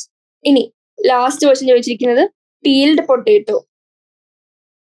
Piled potato, നമുക്കറിയാം പൊട്ടേറ്റോ എന്ന് പറയുന്ന ഒരു സ്റ്റാർച്ചി ആയിട്ടുള്ളൊരു സാധനമാണ്. അപ്പൊ ഈ പീൽഡ് പൊട്ടേറ്റോയില് എന്തായിരിക്കും പറയാൻ പറ്റും. ഇനി അഗൈൻ ഈ സ്റ്റാർച്ച് എന്താണ്, അതും ഒരു പോളിസാക്രൈഡ് ആണ്, മേഡപ്പ് ഓഫ് ഗ്ലൂക്കോസ് മോണോമേഴ്സ്. ഇനി ആ ഗ്ലൂക്കോസ് മോണോമേഴ്സ് ഏതൊക്കെ ഫോമിലാണ് കാണാൻ പറ്റുക, arranged in two amylose and അമൈലോപെക്റ്റിന്റെ കോമ്പണൻസ്. സ്റ്റാർച്ചിൽ 2 കോമ്പണന്റ് കാണാൻ പറ്റും. ആൻഡ് ഈ 2 കോമ്പണന്റ് പേരറിഞ്ഞിരിക്കുക, അമൈലോസ് ആൻഡ് അമൈലോപെക്റ്റിൻ. ഇനി അതൊരു ഹെലിക്കൽ സ്ട്രക്ചർ ഉണ്ടാക്കിയിട്ടാണ് എന്തുണ്ടാക്കുന്നത്, നമ്മുടെ സ്റ്റാർച്ചിന്റെ ഫോർമേഷൻ ഉണ്ടാക്കുന്നത്. ഇനി പിന്നെ ഫൈനൽ ആൻസർ എന്തായിരിക്കും, നമ്മുടെ പീൽഡ് പൊട്ടേറ്റോയില് സ്റ്റാർച്ച് ആയിരിക്കും മെയിൻ കോമ്പസിഷൻ അല്ലെങ്കിൽ കണ്ടന്റ്. അപ്പോൾ ഈ ക്വസ്റ്റ്യൻ കുറച്ച് ഇമ്പോർട്ടന്റ് ആണ്. ഓരോന്നിനും സെല്ലുലോസും അല്ലെങ്കിൽ ഗ്ലൈക്കോജനിലും എങ്ങനെയൊക്കെയാണ് ഏതൊക്കെ യൂണിറ്റ് ഗ്ലൂക്കോസ് വെച്ചാണ് ലിങ്ക് ചെയ്യുന്നത്, ഏത് ബോണ്ട് വെച്ചാണ് ലിങ്ക് ചെയ്യുന്നത്, ആൻഡ് മോണോമർ യൂണിറ്റ്സ് ഏത് തരം ഗ്ലൂക്കോസ് ആണെന്നൊക്കെ അറിഞ്ഞിരിക്കണം. ഇനി ഷോർട്ട് ആൻസർ ടൈപ്പ് ക്വസ്റ്റ്യനിലെ ഫസ്റ്റ് ക്വസ്റ്റ്യൻ പറഞ്ഞിരിക്കുന്ന enzymes are proteins are long chains of amino acids link to each other by, നമുക്കറിയാം പ്രോട്ടീൻ ലിങ്കേജ് ഏത് വഴിയാണ്, പെപ്റ്റൈഡ് ബോണ്ട് വഴിയാണ് നടക്കുന്നത്. ആൻഡ് അമിനോ ആസിഡ്സിന് കുറെ ഫങ്ഷണൽ ഗ്രൂപ്പ് ഉണ്ട്. നമ്മൾ അമിനോ ആസിഡിന്റെ ഫങ്ഷണൽ ഗ്രൂപ്പ് എന്തൊക്കെ കണ്ടിരുന്നു, NH2 ഉണ്ടായിരുന്നു, COOH ഉണ്ടായിരുന്നു, ഒരു H ഉണ്ടായിരുന്നു, ആൻഡ് വേരിയബിൾ R ഗ്രൂപ്പ്. ഇനി ഈ ഫങ്ഷണൽ ഗ്രൂപ്പിൽ many of them at least are ionizable as they are weak acids and bases in chemical nature. This ionization എന്തിനെ ഇൻഫ്ലുവൻസ്ഡ് ആണ്, നമ്മുടെ സൊല്യൂഷനിലെ pHനെ ഇൻഫ്ലുവൻസ് ചെയ്തിരിക്കും. ഇനി for many enzymes activities influenced by surrounding pH. ഇനി അത് ഡെപിക്ട് ചെയ്തൊരു കേർവും തന്നിട്ടുണ്ട്. ഇനി ബാക്കിയുള്ള കാര്യങ്ങൾ എക്സ്പ്ലെയിൻ ചെയ്യാനാണ് ചോദിച്ചിരിക്കുന്നത്. അപ്പോൾ ഈ ഗ്രാഫ് നോക്കിക്കഴിഞ്ഞാൽ നിങ്ങൾക്ക് എന്ത് മനസ്സിലാവുന്നുണ്ട്, അതായത് എക്സ് ആക്സിൽ pH കൊടുത്തിട്ടുണ്ട്, വൈ ആക്സിൽ എൻസൈം ആക്ടിവിറ്റി കൊടുത്തിട്ടുണ്ട്. അപ്പോൾ ഈ ഫസ്റ്റ് പോയിന്റ് എടുത്ത് നോക്കുകയാണെങ്കിൽ ഇവിടെ pH അത്യാവശ്യം കുറവാണ്, ആൻഡ് അവിടെ എൻസൈം ആക്ടിവിറ്റിയും അത്യാവശ്യം കുറവാണ്. പക്ഷെ pH ഈ നമ്മൾ സെക്കൻഡ് പോയിന്റ് എടുത്തു. സെക്കൻഡ് പോയിന്റ് ആകുമ്പോൾ pH പതുക്കെ കൂടുന്നു, അതിനനുസരിച്ച് എൻസൈം ആക്ടിവിറ്റിയും കൂടുന്നു. നമുക്കറിയാം ഇത് 0 ആണ്, ഇങ്ങോട്ട് പോകുന്നവരും എൻസൈം ആക്ടിവിറ്റി കൂടും, ഇങ്ങോട്ട് പോകുന്നവരും pHും കൂടും. ഇനി അടുത്തൊരു പോയിന്റ് എടുക്കുകയാണെങ്കിൽ അവിടെ മുമ്പത്തേനേക്കാളും കണ്ടതിന് കൂടുതൽ എൻസൈം ആക്ടിവിറ്റി ഉണ്ട്, pHും ഉണ്ട്. അപ്പോൾ നമ്മൾ ഈ ഹയസ്റ്റ് പോയിന്റ് എടുത്തു നോക്കിയാൽ അവിടെ മാക്സിമം എൻസൈം ആക്ടിവിറ്റി കാണാൻ പറ്റും. കാരണം ഗ്രാഫിന്റെ ഏറ്റവും ഹയസ്റ്റ് പോയിന്റ് ഇവിടെ മാത്രമേ എത്തുന്നുള്ളൂ. ആൻഡ് pH എങ്ങനെയാണ്, അറൌണ്ട് കുറച്ചൊരു അത്യാവശ്യം pH ആയി. ഇനി ഇതൊരു ഈ മാക്സിമം pH, അതായത് ഈ പോയിന്റിലാണ് അല്ലെങ്കിൽ ഈ pHലാണ് ഈ എൻസൈം ആക്ടിവിറ്റി ഈ ഗ്രാഫ് വെച്ച് നോക്കുമ്പോൾ മാക്സിമം ആവുന്നത്. ഇനി അതിൽ കൂടുതൽ റൈറ്റിലേക്ക് പോകുമ്പോൾ പിന്നെയും എന്താണ് സംഭവിച്ചുകൊണ്ടിരിക്കുന്നത്, നമ്മുടെ എൻസൈം ആക്ടിവിറ്റി കുറഞ്ഞു, അതേപോലെ pH എന്താണ് കൂടി വരികയാണ്. കുറച്ചും കൂടെ pH കൂടിയപ്പോൾ എൻസൈം ആക്ടിവിറ്റി പിന്നെയും കുറഞ്ഞു. അങ്ങനെ പിന്നെ pH കൂടിയപ്പോൾ എന്താണ് സംഭവിച്ചത്, എൻസൈം ആക്ടിവിറ്റിയും അതിനനുസരിച്ച് കുറഞ്ഞു വന്നു. ആൻഡ് ഫൈനൽ പോയിന്റിൽ ആദ്യം ഉണ്ടായിരുന്ന എൻസൈം ആക്ടിവിറ്റി തന്നെ വന്നു, ആൻഡ് ഇത് ഏറ്റവും കൂടുതൽ pHല്. അപ്പോൾ ഇതിൽ നമുക്ക് എന്ത് മനസ്സിലാവാൻ പറ്റും, നമ്മുടെ pH ഏത് റേഞ്ച് ഓഫ് pHലാണ് അല്ലെങ്കിൽ ഒരു പെർട്ടിക്കുലർ പോയിന്റ് ഓഫ് pH വരെ നമ്മുടെ എൻസൈം ആക്ടിവിറ്റി കൂടി വന്നു, ബിയോണ്ട് വിച്ച് നമ്മൾ ആദ്യം കണ്ട പോലെ തന്നെ ലോ pHൽ കാണിക്കുന്ന ആക്ടിവിറ്റി തന്നെയാണ് പിന്നെ കാണിക്കാൻ തുടങ്ങിയത്. അപ്പൊ നമുക്ക് എന്ത് മനസ്സിലാവും, എൻസൈംസ് ജനറലി ഫങ്ഷൻ ചെയ്യുന്നത് ഒരു വളരെ നാരോ റേഞ്ച് ഓഫ് pHലാണ്, അതായത് ഒരു ചെറിയൊരു റേഞ്ച് ഉണ്ടാകും അതിനപ്പുറം. ഇനി ഈ പോയിന്റ്, അതായത് ഈ മേലത്തെ ഈ പോയിന്റ് അറ്റ് വിച്ച് ഈ pHല് ഏറ്റവും ഹയസ്റ്റ് ആക്ടിവിറ്റിയാണ് നമ്മുടെ എൻസൈം കാണിച്ചത്. അപ്പോൾ ആ pHനെ നമ്മൾ വിളിച്ചു optimum pH, because the pH at which enzyme showed maximum activity. ഇനി ഈ ഒപ്റ്റിമം pHന്റെ ലെഫ്റ്റിലോട്ട് പോയാലും, അതായത് ഒപ്റ്റിമം pHൽ കുറഞ്ഞാലും ഒപ്റ്റിമം pHൽ കൂടിയാലും നമ്മുടെ എൻസൈം ആക്ടിവിറ്റി സംഭവിക്കുന്നത് എന്താണ്, ഡിക്ലൈൻ ആണ് ചെയ്തുകൊണ്ടിരിക്കുന്നത്. It declines below and above this value. അപ്പോ നമുക്ക് എന്ത് മനസ്സിലായി, ലോ pH ആയാലും നമുക്ക് കംപ്ലീറ്റ് ലോസ് ഓഫ് ആക്ടിവിറ്റി ആണ് എൻസൈമിന് കാണാൻ പറ്റുന്നത്. ഇനി നമ്മൾ ഒപ്റ്റിമൽ pH എന്താണ് എന്ന് മനസ്സിലാക്കി കഴിഞ്ഞു. ആൻഡ് ഹ്യൂമൻ ബോഡിയിലെ മോസ്റ്റ് ഓഫ് ദി എൻസൈംസിനും ഇറ്റ് ഇസ് അറൌണ്ട് 7, അതായത് ന്യൂട്രൽ pHലാണ് ഏറ്റവും മാക്സിമം ആക്ടിവിറ്റി കാണിക്കുന്നത്. ഇനി pH കൂടിക്കഴിഞ്ഞാൽ എൻസൈം ആക്ടിവിറ്റി അല്ലെങ്കിൽ റിയാക്ഷൻ വെലോസിറ്റി എടുത്തു നോക്കിയാൽ അത് കുറഞ്ഞു തന്നെ ഇരിക്കുള്ളൂ. ഇനി ഈ ചേഞ്ചസ് ഇൻ pH വെച്ച് ഡിഫറൻസ് എന്താന്ന് വെച്ചാൽ നമ്മുടെ ബോണ്ട്, അതായത് എൻസൈം ഉണ്ടാക്കുന്ന ബോണ്ട് ചില ഇൻട്രാ ആൻഡ് ഇന്റർമോളിക്കുലർ ബോണ്ട്സ് ഉണ്ടാവുന്നുണ്ട്. ആ ബോണ്ട്സ് ബ്രേക്കേജും അല്ലെങ്കിൽ ഉണ്ടാക്കും, അതായത് മേക്ക് ആൻഡ് ബ്രേക്ക് ആണ് അവിടെ നടക്കുന്നത്. pH മാറുന്നതിനനുസരിച്ച് there is a make and break of intra and intermolecular bonds. ഇനി അങ്ങനെ ബോണ്ട്സിന്റെ ഉണ്ടാക്കലും ബ്രേക്കേജും ഒക്കെ ആകുമ്പോൾ നമ്മുടെ എൻസൈമിന്റെ ഷേപ്പ് മാറുന്നു. അതിനനുസരിച്ച് നമ്മുടെ എഫക്റ്റീവ്നെസ് ഓഫ് എൻസൈം മാറുന്നു. ഇനി എൻസൈം ആക്ടിവിറ്റിയും pHന്റെയും ഗ്രാഫ് എങ്ങനെയാന്ന് വെച്ചാൽ നമ്മൾ പറയാം ഒരു വെൽ ഷേപ്ഡ് കർവ് ആണ് നമുക്ക് കാണാൻ പറ്റും. ഇത്രയാണ് ഈ ക്വസ്റ്റ്യനിൽ, അതായത് ഫസ്റ്റ് ക്വസ്റ്റ്യനിൽ ചോദിച്ചിരിക്കുന്നത്. ഇനി second question, is rubber a primary metabolite or a secondary metabolite എന്നാണ് ചോദിച്ചിരിക്കുന്നത്. Write 4 sentences about rubber. അതായത് റബ്ബർ എന്താണ്, പ്രൈമറി മെറ്റബോളൈറ്റ് ആണോ സെക്കൻഡറി മെറ്റബോളൈറ്റ് ആണോ എന്ന് അറിയാം. ഇനി സബ്സ്ട്രേറ്റിനെ നമ്മൾ 2 തരത്തിലാണ് തിരിക്കുന്നത്. എങ്ങനെ? ഒന്നുകിൽ പ്രൈമറി മെറ്റബോളൈറ്റ് ആവാം, അല്ലെങ്കിൽ സെക്കൻഡറി മെറ്റബോളൈറ്റ് ആവാം. ഈ പ്രൈമറി മെറ്റബോളൈറ്റിന്റെ താഴെയാണ് നമ്മുടെ എന്തൊക്കെ വരുന്നത്, ഏറ്റവും അത്യാവശ്യമുള്ള മെറ്റബോളൈറ്റ്സ് ലൈക്ക് നമ്മുടെ മാക്രോ മോളിക്യൂൾസ് ഒക്കെ, അമിനോ ആസിഡ്സോ ന്യൂക്ലിയോസൈഡ്സോ വൈറ്റമിൻസോ എൻസൈംസോ അല്ലെങ്കിൽ ഓർഗാനിക് ആസിഡും ഒക്കെ വരുന്നത് പ്രൈമറി മെറ്റബോളൈറ്റിലാണ്. ബാക്കിയുള്ള സ്ട്രക്ചേഴ്സ് ലൈക്ക് ആന്റിബയോട്ടിക് അല്ലെങ്കിൽ പിഗ്മെന്റ് അല്ലെങ്കിൽ എന്താ പറയാ, നമുക്ക് ടോക്സിനും വേണമെങ്കിൽ പറയാൻ പറ്റും. ഇവരൊക്കെ എങ്ങനെയാണ് സെക്കൻഡറി മെറ്റബോളൈറ്റ് ആയിട്ടാണ് ആക്ട് ചെയ്യുന്നത്. ഇനി എന്താണ് പ്രൈമറി മെറ്റബോളൈറ്റ് അല്ലെങ്കിൽ സെക്കൻഡറി മെറ്റബോളൈറ്റ്, അതിന്റെ ഡിഫറൻസസ്. ഈ പ്രൈമറി മെറ്റബോളൈറ്റ് എന്ന് പറഞ്ഞാൽ നമ്മുടെ ബോഡിയിലെ ഏറ്റവും ഇമ്പോർട്ടന്റ് ആയിട്ടുള്ള ഫിസിയോളജിക്കൽ ഫംഗ്ഷൻ ചെയ്യാൻ കേപ്പബിലിറ്റി വേണം. അതായത് ഇമ്പോർട്ടന്റ് ഫംഗ്ഷൻസ് ചെയ്യുന്നുണ്ടോ അവർ നമ്മൾ പ്രൈമറി മെറ്റബോളൈറ്റ് ആയിട്ട് എന്ത് കൺസിഡർ ചെയ്യും. ഇനി അവര് നമ്മുടെ ഗ്രോത്ത് ആയാലും ഡെവലപ്മെന്റ് ആയാലും റീപ്രൊഡക്ഷൻ ആയാലും, അതായത് ഏറ്റവും ഇമ്പോർട്ടന്റ് പ്രോസസ്സിലൊക്കെ ഡയറക്ട്ലി ഇൻവോൾവ് ആയിരിക്കും. ആൻഡ് നമ്മുടെ എനർജി മെറ്റബോളിസം കാരണം ഉണ്ടാവുന്നതായിരിക്കും ഇത്തരത്തിലുള്ള മെറ്റബോളൈറ്റ്സ്. ഇനി അവരുടെ ക്വാണ്ടിറ്റീസ്, അതായത് അവരെ കൊണ്ട് അത്രയും ഇൻട്രിൻസിക് ഫംഗ്ഷൻ ചെയ്യാനുള്ള ആവശ്യകത ഉള്ളതുകൊണ്ട് ദേ will B produced in large quantities. And അവര്, അതായത് ബേസിക് ആയിട്ടുള്ള പ്രൈമറി മെറ്റബോളൈറ്റ്സ് ഒക്കെ എല്ലാ പ്ലാന്റ്സിനും ഏതാണ്ട് എങ്ങനെ തന്നെയായിരിക്കും, ഓൾമോസ്റ്റ് സിമിലർ തന്നെയായിരിക്കും അല്ലെങ്കിൽ സെയിം തന്നെയായിരിക്കും.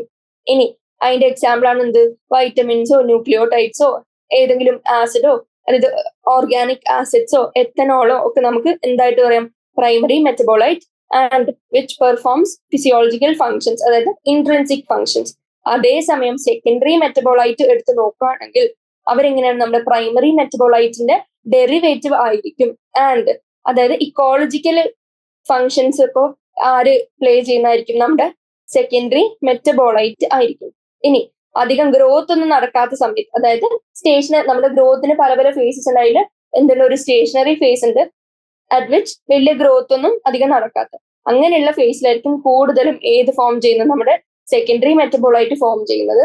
പക്ഷെ പ്രൈമറി മെറ്റബോളൈറ്റ് എങ്ങനെയാണ്, നമ്മുടെ ഗ്രോത്തിന്റെ പീക്കിലൊക്കെയാണ് ഫോം ചെയ്യുന്നത് നമ്മുടെ മെറ്റബോളിസം കാരണം. ഇനി ഈ സെക്കൻഡറി മെറ്റബോളൈറ്റ്സ് ഉണ്ടാവുമ്പോൾ സ്മോൾ ക്വാണ്ടിറ്റീസിലേ ഉണ്ടാവുന്നുള്ളൂ.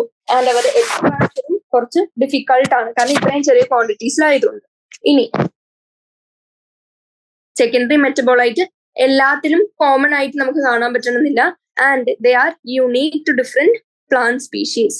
ഇനി അതിന്റെ എക്സാമ്പിൾ പറഞ്ഞു പിഗ്മെന്റ്സ് ആവാം, അതായത് പിഗ്മെന്റ്സ് ഒക്കെ എല്ലാ പ്ലാന്റ്സിലും നമുക്ക് സെയിം തന്നെ അല്ലല്ലോ കാണാൻ പറ്റുക. അതേപോലെ ആന്റിബയോട്ടിക്സ് ഒക്കെ ചിലതിലേ കാണാൻ പറ്റും, ചിലതിലില്ല.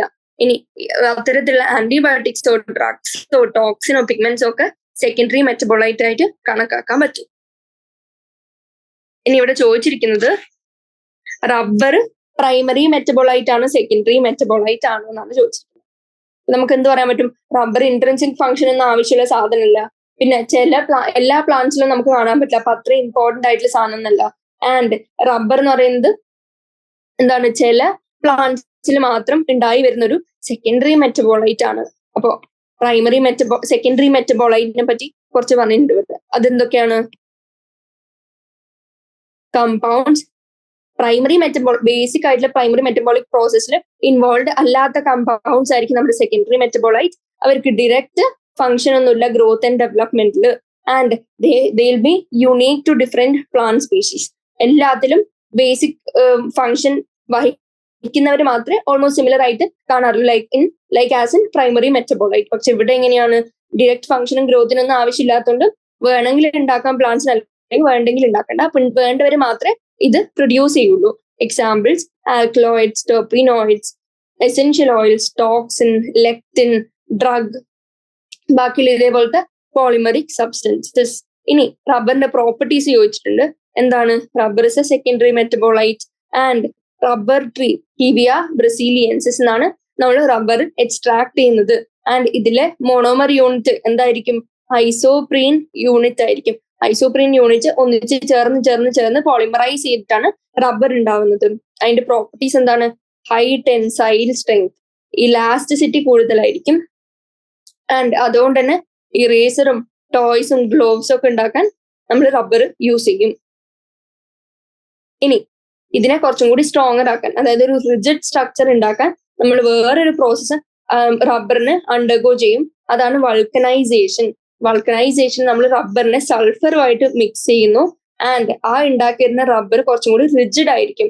അത്തരം റിജിഡായി നമുക്ക് കുറച്ചും കൂടി ഒരു സ്ട്രെങ്ത് ഉള്ള റബ്ബറിനെ നമ്മൾ എന്തായിട്ട് യൂസ് ചെയ്യുന്നുണ്ട്? നമ്മളെ വെഹിക്കിൾസിന്റെ ടയേഴ്സ് ആയിട്ടും യൂസ് ചെയ്യുന്നുണ്ട്. അപ്പോൾ ക്വസ്റ്റ്യൻ ബേസിക്കലി ഇതായിരുന്നു, പ്രൈമറി ആണ് സെക്കൻഡറി മെറ്റബോളൈറ്റ് ആണോ എന്നുള്ളതാണ്. അപ്പൊ നമുക്ക് മനസ്സിലായി റബ്ബർ ഒരു സെക്കൻഡറി മെറ്റബോളൈറ്റ് ആണ്. ആൻഡ് അതിന്റെ കൂടെ തന്നെ അതിന്റെ കുറച്ച് പ്രോപ്പർട്ടീസ്, മോണോമറിക് യൂണിറ്റ്സ്, അതിന്റെ സ്ട്രെങ്ത് എങ്ങനെയാണ്? ഹൈ ടെൻസൈൽ സ്ട്രെങ്ത് ആണ്, ഇലാസ്റ്റിസിറ്റി ഉള്ളതാണ്. ഇനി വെഹിക്കിൾസിന്റെ ടയറിലൊക്കെ ഉപയോഗിക്കുന്നതും നമ്മളൊരു മോഡിഫൈഡ് കൈൻഡ് ഓഫ് റബ്ബർ ആണ്. അത് നമ്മൾ വൾക്കനൈസേഷൻ ചെയ്താണ് ഉണ്ടാക്കുന്നത്. ഇത്രയും കാര്യങ്ങൾ സെക്കൻഡ് ക്വസ്റ്റ്യൻ അറിഞ്ഞിരിക്കാം. Third question, schematically represent primary, secondary and tertiary structures of a hypothetical polymer. Say for example a protein. ഒരു പ്രോട്ടീൻ എന്താണ്? ഒരു പോളിമർ ആണ്. And polymer with different structures like primary, secondary and tertiary. അതിനെ represent ചെയ്യാനാണ് ചോദിച്ചിരിക്കുന്നത്. Basic question ആണ്. Proteins എങ്ങനെയാന്ന് നമുക്കറിയാം, അമിനോ ആസിഡ് കൊണ്ട് ഉണ്ടാക്കിയിരിക്കുന്ന പോളിമർ ആണ്. ലാർജ് സൈസ്ഡ് ആയിരിക്കും. ഹെട്രോ പോളിമറിക് മാക്രോ മോളിക്യൂൾസ് ആണ്.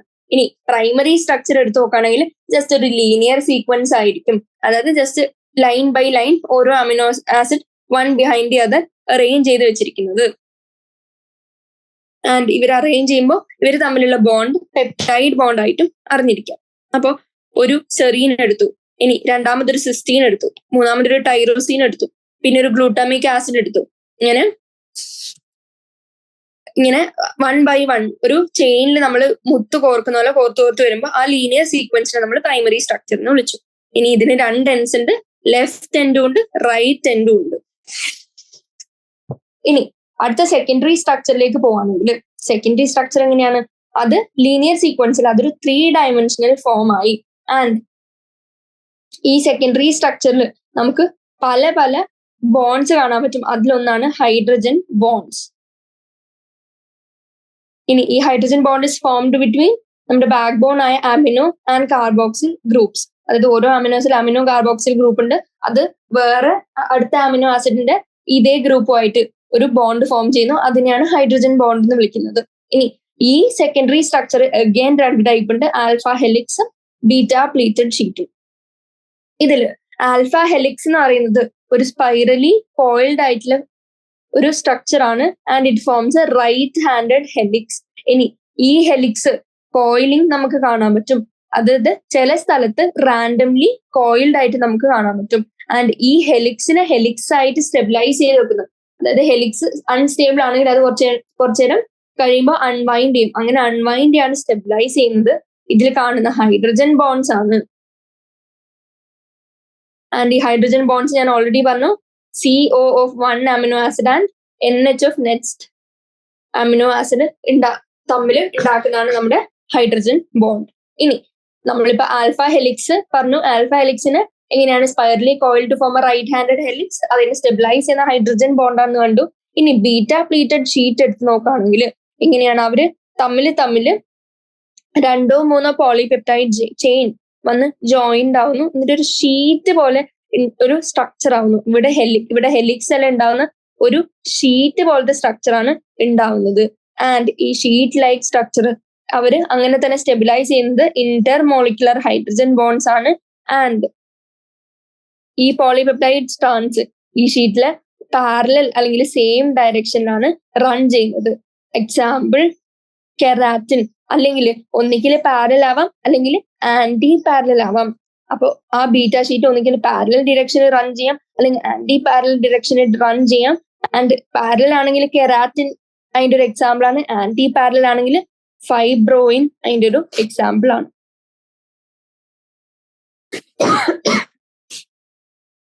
ഇതില് കാണിച്ചിരിക്കുന്ന എന്താ നമുക്കറിയാം, ഇങ്ങനെ സ്പൈറൽ ഫോർമേഷൻ അല്ലെങ്കിൽ ഹെലിക്സ് ഫോർമേഷൻ നമുക്കിവിടെ കാണാം. അപ്പൊ ഇത് ഏതിന്റെ എക്സാമ്പിൾ ആണ്? ആൽഫ ഹെലിക്സിന്റെ എക്സാമ്പിൾ ആണ്. ഇനി ഇവിടെ കണ്ടോ, ഇവിടെ CO NH തമ്മിലുള്ള ഒരു ചെറിയ ചെറിയ ഹൈഡ്രജൻ ബോണ്ട് നമുക്കിവിടെ കാണാൻ പറ്റുന്നുണ്ട്. ഇനി അത് ഉള്ളതുകൊണ്ടാണ് ഇവിടുത്തെ NH തൊട്ടടുത്ത് കിടക്കുന്ന CO ആയിട്ട് അങ്ങനെ ഹൈഡ്രജൻ ബോണ്ട് ഫോം ചെയ്യുന്നതുകൊണ്ടാണ് ഈ ഹെലിക്സ് സ്റ്റെബിലൈസ് ആയി ഇങ്ങനെ തന്നെ റിമെയിൻ ചെയ്ത് നിൽക്കുന്നത്. അപ്പൊ നമ്മളിപ്പോ രണ്ടെണ്ണം കണ്ടു, പ്രൈമറി സ്ട്രക്ചർ കണ്ടു, ലീനിയർ ആണെന്ന് പറഞ്ഞു. സെക്കൻഡറി സ്ട്രക്ചർ ആൽഫ ഹെലിക്സ് ആയിട്ടും കാണാം, sheet like beta pleated sheet ആയിട്ടും കാണാം. അവർ തമ്മിലുള്ള ബോണ്ടിങ് കണ്ടു. ഇനി തേർഡ് സ്ട്രക്ചർ എന്താണ്?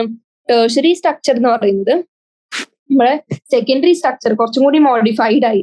അതായത് ഹെലിക്സും ആൽഫ ഹെലിക്സും ബീറ്റ ഷീറ്റും കുറച്ചും കൂടി ബെൻഡ് ചെയ്ത് ഫോൾഡ് ചെയ്ത് എന്ത് ഫോം ചെയ്യാണ്? പല പല ഷേപ്സ് ഫോം ചെയ്യാണ്. അതായത് റോഡ് ഷേപ്പോ അല്ലെങ്കിൽ സ്ഫിയേഴ്സോ ഒക്കെ ഫോം ചെയ്യാണ്. അതായത് നമ്മളൊരു വുള്ളൻ ത്രെഡ് എടുത്ത് മടക്കി ചുരുട്ടി വെച്ചിരിക്കുന്ന ഒരു ഫോമിൽ അവർ കംപ്ലീറ്റ്ലി എങ്ങനെയാണ് ഇങ്ങനെ ഫോൾഡഡ് ആയി കിടക്കുക. ഇനി ഈ ഇന്ററാക്ഷനിൽ നമുക്ക് കാണാൻ പറ്റുന്ന എന്താണ്? H ബോണ്ട്, ഹൈഡ്രജൻ ബോണ്ട് കാണാൻ പറ്റും, അയണിക് ബോണ്ട്സ് ഉണ്ട്, ഇതിൽ കോവാലന്റ് ബോണ്ട്സ് ഉണ്ട്, വാണ്ടർ വാൾസ് ഇന്ററാക്ഷൻസ് ഉണ്ട്, ആൻഡ് ഡൈസൾഫൈഡ് ലിങ്കേജസ് ഉണ്ട്, ഹൈഡ്രോഫോബിക് ഇന്ററാക്ഷൻസ് നമുക്ക് കാണാൻ പറ്റും. ഇനി ഈ സ്ട്രക്ചറിൽ 3 ഡയമെൻഷണൽ കൺഫർമേഷനും നമുക്ക് കാണാൻ പറ്റും. ഇനി ഇത്തരം ഒരു ഓർഡർ ഇല്ലാണ്ട് ഇങ്ങനെ വല്ലാണ്ട് ഇങ്ങനെ ഫോൾഡ് ചെയ്ത് കിടക്കുന്ന സ്ട്രക്ചറിനെ നമ്മൾ ടേഴ്സറി സ്ട്രക്ചർ എന്ന് വിളിച്ചു. ഇത്രയാണ് എന്തിനെ കുറിച്ച് ചോദിച്ചിരിക്കുന്നത്? നമ്മുടെ primary, secondary, tertiary structures. Primary ഇങ്ങനെ ഡയറക്ട്ലി ലീനിയർ സീക്വൻസ് ആണ്. ഇതിലൊരു പാർട്ട് എടുത്ത് നമ്മൾ എന്ത് ചെയ്തു? നമ്മൾ വലുതാക്കി എൻലാർജ് ചെയ്ത് കണ്ടു ഇതിൽ എന്താണ് ആക്ച്വലി സംഭവിക്കുന്നത്. ഇനി സെക്കൻഡറി സ്ട്രക്ചറിൽ ആൽഫ ഹെലിക്സും ബീറ്റ പ്ലീറ്റഡ് ഷീറ്റും കണ്ടു. ടേഴ്സറി സ്ട്രക്ചറിൽ ഇങ്ങനെ ഒരു പ്രത്യേക തരം വുള്ളൻ ത്രെഡ് മടക്കി ചുറ്റി വെച്ചിരിക്കുന്ന പോലത്തെ ഒരു ബെൻഡ് ആയിട്ടുള്ള ഫോൾഡ് ആയിട്ടുള്ള ഒരു സ്ട്രക്ചർ നമ്മൾ കണ്ടു. ഇനി fourth question, nucleic acid exhibit secondary structure, justify with examples. Secondary structure nucleic acid അതിനെപ്പറ്റി എക്സ്പ്ലെയിൻ ചെയ്യാനാണ് ചോദിക്കുന്നത്. എന്ന് വെച്ചാൽ എന്താണ്? നമ്മളൊരു സാധനത്തിന്റെ സെക്കൻഡറി സ്ട്രക്ചർ എന്ന് വിളിക്കണമെങ്കിൽ അതെങ്ങനെയാണ്? അവരുടെ മോണോമർ അല്ലെങ്കിൽ അവരുണ്ടാക്കുന്ന സബ് യൂണിറ്റ്സ് അല്ലെങ്കിൽ അതിന്റെ കോൺസ്റ്റിറ്റ്യുവൻസ് തമ്മിലുള്ള ഇന്ററാക്ഷൻ കൊണ്ട് അവര് ലോങ് ചെയിൻ എങ്ങനെ ലീനിയർ ആയിരിക്കരുത്, അത് കുറച്ചും കൂടി മോർ ലൈക്ക് ഹെലിക്സ് ആയിട്ടുള്ള ഒരു കോംപ്ലിക്കേറ്റഡ് സ്ട്രക്ചർ ഫോം ചെയ്യണം. അപ്പോ നമുക്കറിയാം ന്യൂക്ലിക് ആസിഡിലെ ഏറ്റവും ഇമ്പോർട്ടന്റ് എക്സാമ്പിൾ നമുക്കറിയുന്നത് DNA യും RNA ആണ്. ഇതിൽ DNA ഡബിൾ ഹെലിക്കൽ സ്ട്രക്ചർ ആര് പറഞ്ഞിട്ടുണ്ട്? നമ്മുടെ വാട്സൺ ക്രിക്ക് മോഡൽ എക്സ്പ്ലെയിൻ ചെയ്തിട്ടുണ്ട് double helical structure of DNA. അപ്പോ ഇങ്ങനെയുള്ള ഡബിൾ ഹെലിക്കൽ സ്ട്രക്ചർ ആക്ച്വലി എന്താണ്? സെക്കൻഡറി സ്ട്രക്ചർ ആണ് ന്യൂക്ലിക് ആസിഡ്സിന്റെ. ഇനി RNA എടുത്ത് നോക്കിയാൽ അവര് സിംഗിൾ സ്റ്റാൻഡേർഡ് ആയിരിക്കും മോസ്റ്റ്ലി നമുക്ക് കാണാൻ പറ്റുക. ആൻഡ് RNA തന്നെ ഒരു പെർട്ടിക്കുലർ സബ് ടൈപ്പ് 3 ഉണ്ട്, rRNA, mRNA, tRNA. ഇതിൽ tRNAക്ക് നമുക്ക് എന്തെന്ന് കാണാൻ പറ്റും? അതായത് ഒരു ക്ലോവർ ലീഫ് മോഡലും കാണാൻ പറ്റും. അതായത് ഈവൻ സിംഗിൾ സ്റ്റാൻഡേർഡ് RNA ആയപ്പോലും അവര് ദേ ഫോൾഡ് അപ്പോൺ ദംസെൽസ് എന്നിട്ട് വേരിയസ് സ്ട്രക്ചേഴ്സ് ഉണ്ടാക്കും. For example Clover leaf model of tRNA. അപ്പോ നമ്മുടെ DNA-യിലായാലും RNA-യിലായാലും നമുക്ക് എന്ത് കാണാൻ പറ്റും? സെക്കൻഡറി സ്ട്രക്ചർ കാണാൻ പറ്റും. അതിന്റെ എക്സാമ്പിൾ ആണ് ഇവിടെ കൊടുത്തിരിക്കുന്നത്. ഇനി എന്താണ് നമ്മുടെ വാട്സൺ ആൻഡ് ക്രിക്ക് പറഞ്ഞ സെക്കൻഡറി സ്ട്രക്ചർ ഓഫ് DNA? അയാൾ പറയുന്നു അവർ രണ്ടുപേരും എന്ത് പറഞ്ഞു? ഡബിൾ ഹെലിക്സ് ഫോമിലാണ് DNA കിടക്കുന്നത്. അതായത് അതിന് 2 പോളിന്യൂക്ലിയോടൈഡ്സ് ഉണ്ട്. DNA ബേസിക്കലി നമ്മൾ വരക്കുമ്പോൾ എങ്ങനെയാണ്? ഇങ്ങനെയല്ലേ വരക്കുന്നത്. അപ്പോ അതിന് ഒരു സ്റ്റാൻഡ് ഇത്, ഒരു സ്റ്റാൻഡ് ഇത്, 2 പോളിന്യൂക്ലിയോടൈഡ് സ്ട്രാൻഡ്സ് ഉണ്ട്. ഇവര് they run in anti parallel direction. അതായത് ഇത് പാരലൽ, ഇതിനെ ആന്റി പാരലൽ ആക്കണമെങ്കിൽ എന്ത് ചെയ്യണം? ഒന്ന് ഇങ്ങോട്ട് റൺ ചെയ്യണം, ഒന്ന് ഇങ്ങോട്ട് റൺ ചെയ്യണം. സ്റ്റിൽ അവർ പാരലൽ ആണ്, just that there direction is opposite. അപ്പൊ അങ്ങനെ അവര് ഓപ്പോസിറ്റ് ഡിറക്ഷനിൽ എന്ത് ആന്റി പാരലിൽ റൺ ചെയ്യുന്നുണ്ട്. ആൻഡ് ഈ രണ്ട് പോളിന്യൂക്ലിയോടൈഡ് സ്ട്രാൻഡ്സും എങ്ങനെയാണ് ഹെലിക്കൽ കോൺഫർമേഷൻ വഴി, അതായത് ഓപ്പോസിറ്റ് അതായത് ഇതൊരു ന്യൂക്ലിയോടൈഡ് സ്റ്റാൻഡ്, ഇതൊരു ന്യൂക്ലിയോടൈഡ് സ്റ്റാൻഡ്, ഇവര് തമ്മിലുള്ള ഹൈഡ്രജൻ ബോണ്ട് വഴി എങ്ങനെയാണ് ജോയിന്റ് ആണ്, അല്ലെങ്കിൽ ബോണ്ടിങ് നമുക്ക് പ്രസന്റ് ആണ്. നമുക്കറിയാം AT ആൻഡ് GC. TO ആയിട്ട് എത്ര ഹൈഡ്രജൻ ബോണ്ട് ഉണ്ടാക്കും, GO ആയിട്ട് എത്ര ഹൈഡ്രജൻ ബോണ്ട് ഉണ്ടാക്കും എന്നൊക്കെ നമ്മൾ ഓൾറെഡി പഠിച്ചതാണ്. അപ്പൊ അങ്ങനെ ഓരോ ബേസ് തമ്മിൽ, ഇവിടെ ഏതെങ്കിലും ഒരു പെർട്ടിക്കുലർ ബേസ് ആണെങ്കിൽ അവർ ഇവിടുത്തെ ബേസുമായിട്ട് എങ്ങനെയാണ് കോംപ്ലിമെന്റാരിറ്റി കാണിച്ച് ഹൈഡ്രജൻ ബോണ്ട് ഫോം ചെയ്യുന്നുണ്ട്. അപ്പോൾ അങ്ങനെ ഹൈഡ്രജൻ ബോണ്ടും ഇവർ തമ്മിലുള്ള റിയാക്ഷൻ ഇൻക്ലൂഡ് ആണ്. ഈ രണ്ട് പോളിന്യൂക്ലിയോടൈഡ് സ്ട്രാൻഡ്സിലും helical conformation by hydrogen bonding between bases in the opposite strands. ഇനി നമ്മുടെ ഹെലിക്സിന്റെ ബാക്ക് ബോൺ എന്ന് പറയുന്നത് എന്താണ്? നമ്മുടെ ഷുഗർ ആൻഡ് ഫോസ്ഫേറ്റ് ഗ്രൂപ്പ് ആണ്. Sugar and phosphate group back bone form ചെയ്യുന്നുണ്ട്. അങ്ങനെ നമുക്ക് DNA സെക്കൻഡറി സ്ട്രക്ചറിൽ എക്സ്പ്ലനേഷൻ ചെയ്യാൻ അറിഞ്ഞിരിക്കണം. ഇത്രയും കാര്യങ്ങൾ secondary structure of DNA justify ചെയ്യുമ്പോൾ നമുക്ക് അറിഞ്ഞിരിക്കണം, പറഞ്ഞോളൂ. ഇത്രയാണ് ആ ക്വസ്റ്റിന്റെ ആൻസർ. ഇനി fifth question, comment on the statement living state is a non-equilibrium steady state to be able to perform work. അപ്പോ ഹ്യൂമൻ ബീങ്സിന് നമുക്കറിയാം എങ്ങനെയാണ് ലിവിങ് സ്റ്റേറ്റ് ആണ്, അല്ലെങ്കിൽ ജീവിക്കുന്ന ഏതൊരു വസ്തു, ഏതൊരു ലിവിങ് ബീങ് എടുത്തു നോക്കിയാലും അവർക്ക് എങ്ങനെയാണ് നോൺ ഇക്വിലിബ്രിയത്തിലുള്ള ഒരു സ്റ്റഡി സ്റ്റേറ്റ് ആണ്. അതായത് അവർ ഇക്വിലിബ്രിയത്തിലല്ല, പക്ഷെ നോൺ ഇക്വിലിബ്രിയത്തിലുള്ള ഒരു സ്റ്റഡി സ്റ്റേറ്റ് ആണ്. ഇതിനെ ജസ്റ്റിഫൈ ചെയ്യാനാണ് ചോദിച്ചിരിക്കുന്നത്. അപ്പോ നമുക്കറിയാം നമ്മുടെ ബയോളജിക്കൽ സിസ്റ്റത്തിൽ എപ്പോഴും എന്തെങ്കിലുമൊക്കെ നടന്നുകൊണ്ടിരിക്കുകയാണ്. അറ്റ് സം പോയിന്റ് ഇതെങ്ങാനും ഇത്രയും വർക്കിംഗ് മോഡിലുള്ള സാധനം നിന്ന് പോയാൽ നമ്മുടെ സിസ്റ്റം തകരാറ് തന്നെയാവും, അല്ലെങ്കിൽ system is no more living നമുക്ക് പറയാൻ പറ്റും. ബയോളജിക്കൽ സിസ്റ്റം ആവണമെങ്കിൽ അവരുടെ മെയിൻ ഫങ്ഷൻസ് ഒക്കെ ക്യാരി ഔട്ട് ചെയ്യാൻ പറ്റണം. അപ്പോ ഇതെങ്ങനെയാണ് ഒരു സ്റ്റേറ്റ് ഓഫ് നോൺ ഇക്വിലിബ്രിയം ആണ് നമുക്ക് പറയാൻ പറ്റും. അങ്ങനെ ഒരു നോൺ ഇക്വിലിബ്രിയം സ്റ്റേറ്റ് ആയതുകൊണ്ടാണ് എപ്പോഴും വർക്കിംഗ് മോഡിൽ നമ്മുടെ ബോഡി ഇരിക്കുന്നത്. ആൻഡ് നമ്മുടെ ഓരോ മെറ്റബോളിസവും ഓരോ സെക്കൻഡിലും നടന്നുകൊണ്ടിരിക്കുകയാണ്. നമുക്കറിയാം നമ്മൾ എടുക്കുന്ന ഓരോ സാധനത്തിന്റെയും ഇൻടേക്ക് നടത്തുന്ന ഗ്ലൂക്കോസ് ആയാലും ഫാറ്റ് ആയാലും എല്ലാത്തിന്റെയും മെറ്റബോളിസം അല്ലെങ്കിൽ അതിന്റെ സ്റ്റോറേജ് എല്ലാം ഏതൊരു മൊമെന്റിലും നടന്നുകൊണ്ടിരിക്കുകയാണ്. ആൻഡ് എപ്പോഴും some work is done within the biological system with the use of energy. നമ്മൾ കഴിക്കുന്ന ഫുഡിൽ നിന്നും മറ്റിൽ നിന്നും എനർജി എക്സ്ട്രാക്ട് ചെയ്ത് ATPന്റെ ഫോമിലാക്കി വെച്ച് നമുക്ക് എനർജി ഉണ്ടാക്കുന്നു. ആ എനർജി പിന്നെ യൂട്ടിലൈസ് ചെയ്ത് വർക്ക് ചെയ്യുന്നു. അപ്പോ ഈ biological system is working to keep the organism in a steady state. Steady state എന്ന് പറഞ്ഞാൽ എന്താണ്? നമ്മൾ ഒരു റിയാക്ഷൻ എടുക്കാണ്, ആൻഡ് ആ റിയാക്ഷനിൽ concentration of B remains constant as the amount of B formed from A is equal to B converted to C. അതായത് A B ഉണ്ടാക്കുന്നു, B C ഉണ്ടാക്കുന്നു. അപ്പോ നമുക്ക് എന്ത് പറയാൻ പറ്റും? B കോൺസ്റ്റന്റ് ആണ് എന്നുള്ളതിന് അർത്ഥം എന്താണ്? ഈ conversion A to B conversion and B to C conversion നിന്നു എന്നുള്ളതല്ല. അതിനപ്പുറം അതിന്റെ അർത്ഥം എന്താന്ന് വെച്ചാൽ എത്രത്തോളം A B ആവുന്നു അത്രത്തോളം B പിന്നെ C ആയിട്ട് ഇൻസ്റ്റന്റ്ലി കൺവേർട്ടഡ് ആവുന്നു. അപ്പോ അതിന്റെ അർത്ഥം എന്താണ്? അതൊരു സ്റ്റഡി സ്റ്റേറ്റ് ആണ്. എത്ര B ഉണ്ടായി അത്രയും B നമ്മൾ യൂട്ടിലൈസ് ചെയ്ത് കൺവേർട്ടഡ് ഇൻറ്റു അടുത്ത C ആയിട്ട് കൺവേർട്ട് ചെയ്തു നമുക്ക് പറയാൻ പറ്റും. ഇതെങ്ങനെയാണ്? ഇതൊരു സ്റ്റഡി സ്റ്റേറ്റ് ആണെന്ന് നമുക്ക് പറയാൻ പറ്റും. ഇനി നമ്മുടെ ലിവിങ് ബോഡി, ഞാൻ പറഞ്ഞു ഓൾറെഡി ബയോളജിക്കൽ സിസ്റ്റം കുറെ വർക്ക് ചെയ്തുകൊണ്ടിരിക്കുന്നുണ്ട്. ആ സിസ്റ്റം ചെയ്തുകൊണ്ടിരിക്കുന്ന വർക്ക് എപ്പോഴെങ്കിലും നിന്ന് പോയാൽ, അല്ലെങ്കിൽ അവിടെ ഉള്ളിൽ നടക്കുന്ന പ്രോസസ്സസ് നിന്ന് പോയാൽ, നമ്മളൊരു ഇക്വിലിബ്രിയം സ്റ്റേറ്റ് എത്തി എന്ന് പറഞ്ഞു കഴിഞ്ഞാൽ അതിന്റെ അർത്ഥം എന്താണ്? നമ്മുടെ ഡെത്ത് ആയി എന്നുള്ളതാണ്. അപ്പോ മെറ്റബോളിസം എന്തിന് ഹെൽപ്പ് ചെയ്തു? നമ്മുടെ സ്റ്റഡി സ്റ്റേറ്റ് മെയിൻറ്റെയിൻ ചെയ്യാൻ ഹെൽപ്പ് ചെയ്തു. അതായത് മെറ്റബോളിസം കോൺസ്റ്റന്റ് കോൺസെൻട്രേഷൻ, നമുക്ക് മെറ്റബോളിക് പാത്വേയിൽ ഓരോ ഡിഫറെന്റ് മോളിക്യൂൾസിന്റെയും കോൺസ്റ്റന്റ് കോൺസെൻട്രേഷൻ ഉണ്ടെങ്കിലേ നമ്മുടെ മെറ്റബോളിസം കോൺസ്റ്റന്റ് ആയിട്ട് റിമെയിൻ ചെയ്യുള്ളൂ എന്ന് നമുക്ക് പറയാൻ പറ്റും. അതുകൊണ്ട് ബയോമോളിക്യൂൾസ് ലിവിങ് സിസ്റ്റത്തിൽ എങ്ങനെയാണ്? ഒരു മെറ്റബോളിക് ഫ്ലക്സിലാണ്. അതായത് ടു റിമെയിൻ അല്ലെങ്കിൽ മെയിൻറ്റെയിൻ സ്റ്റഡി സ്റ്റേറ്റ്. സ്റ്റഡി ഏറ്റവും ഈസിയസ്റ്റ് ആയിട്ട് നിങ്ങൾക്ക് ചിന്തിക്കാൻ പറ്റുന്നതാണ് A to B to C conversion ആലോചിക്കാം. അപ്പൊ അവിടെ എങ്ങനെയാണ് അപ്പൊ എ എത്രത്തോളം ബി ഉണ്ടാക്കുന്നു, ബി എത്രത്തോളം സി ഉണ്ടാക്കുന്നു. അപ്പൊ ഒരു കോൺസ്റ്റന്റ് സ്റ്റഡി സ്റ്റേറ്റ് ആയി. ഇനി ഈ നോൺ എക്വിലിബ്രിയത്തിലുള്ള സ്റ്റഡി സ്റ്റേറ്റ് എന്തെങ്കിലും ഇക്വിലിബ്രിയം സ്റ്റേറ്റ് എത്തി എന്ന് പറഞ്ഞാൽ അതിന്റെ അർത്ഥം എന്താണ്?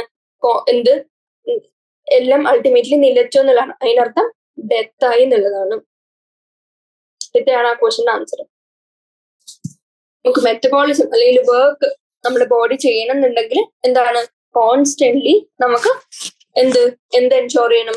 ഓരോ മോളിക്യൂൾസും ഇന്റർ കൺവേർട്ടഡ് ആണ്. ആൻഡ് ഇന്റർ കൺവേർട്ട് ആയ ഓരോ മോളിക്യൂൾസും എന്താണ്? ഓരോ പ്രോസസ്സിനും യൂട്ടിലൈസ് ചെയ്യുന്നതിനനുസരിച്ച് അത് പിന്നെ റീപ്ലെനിഷ് ചെയ്ത് ഉണ്ടായി വരുന്നതും കൂടി ആലോചിച്ചു.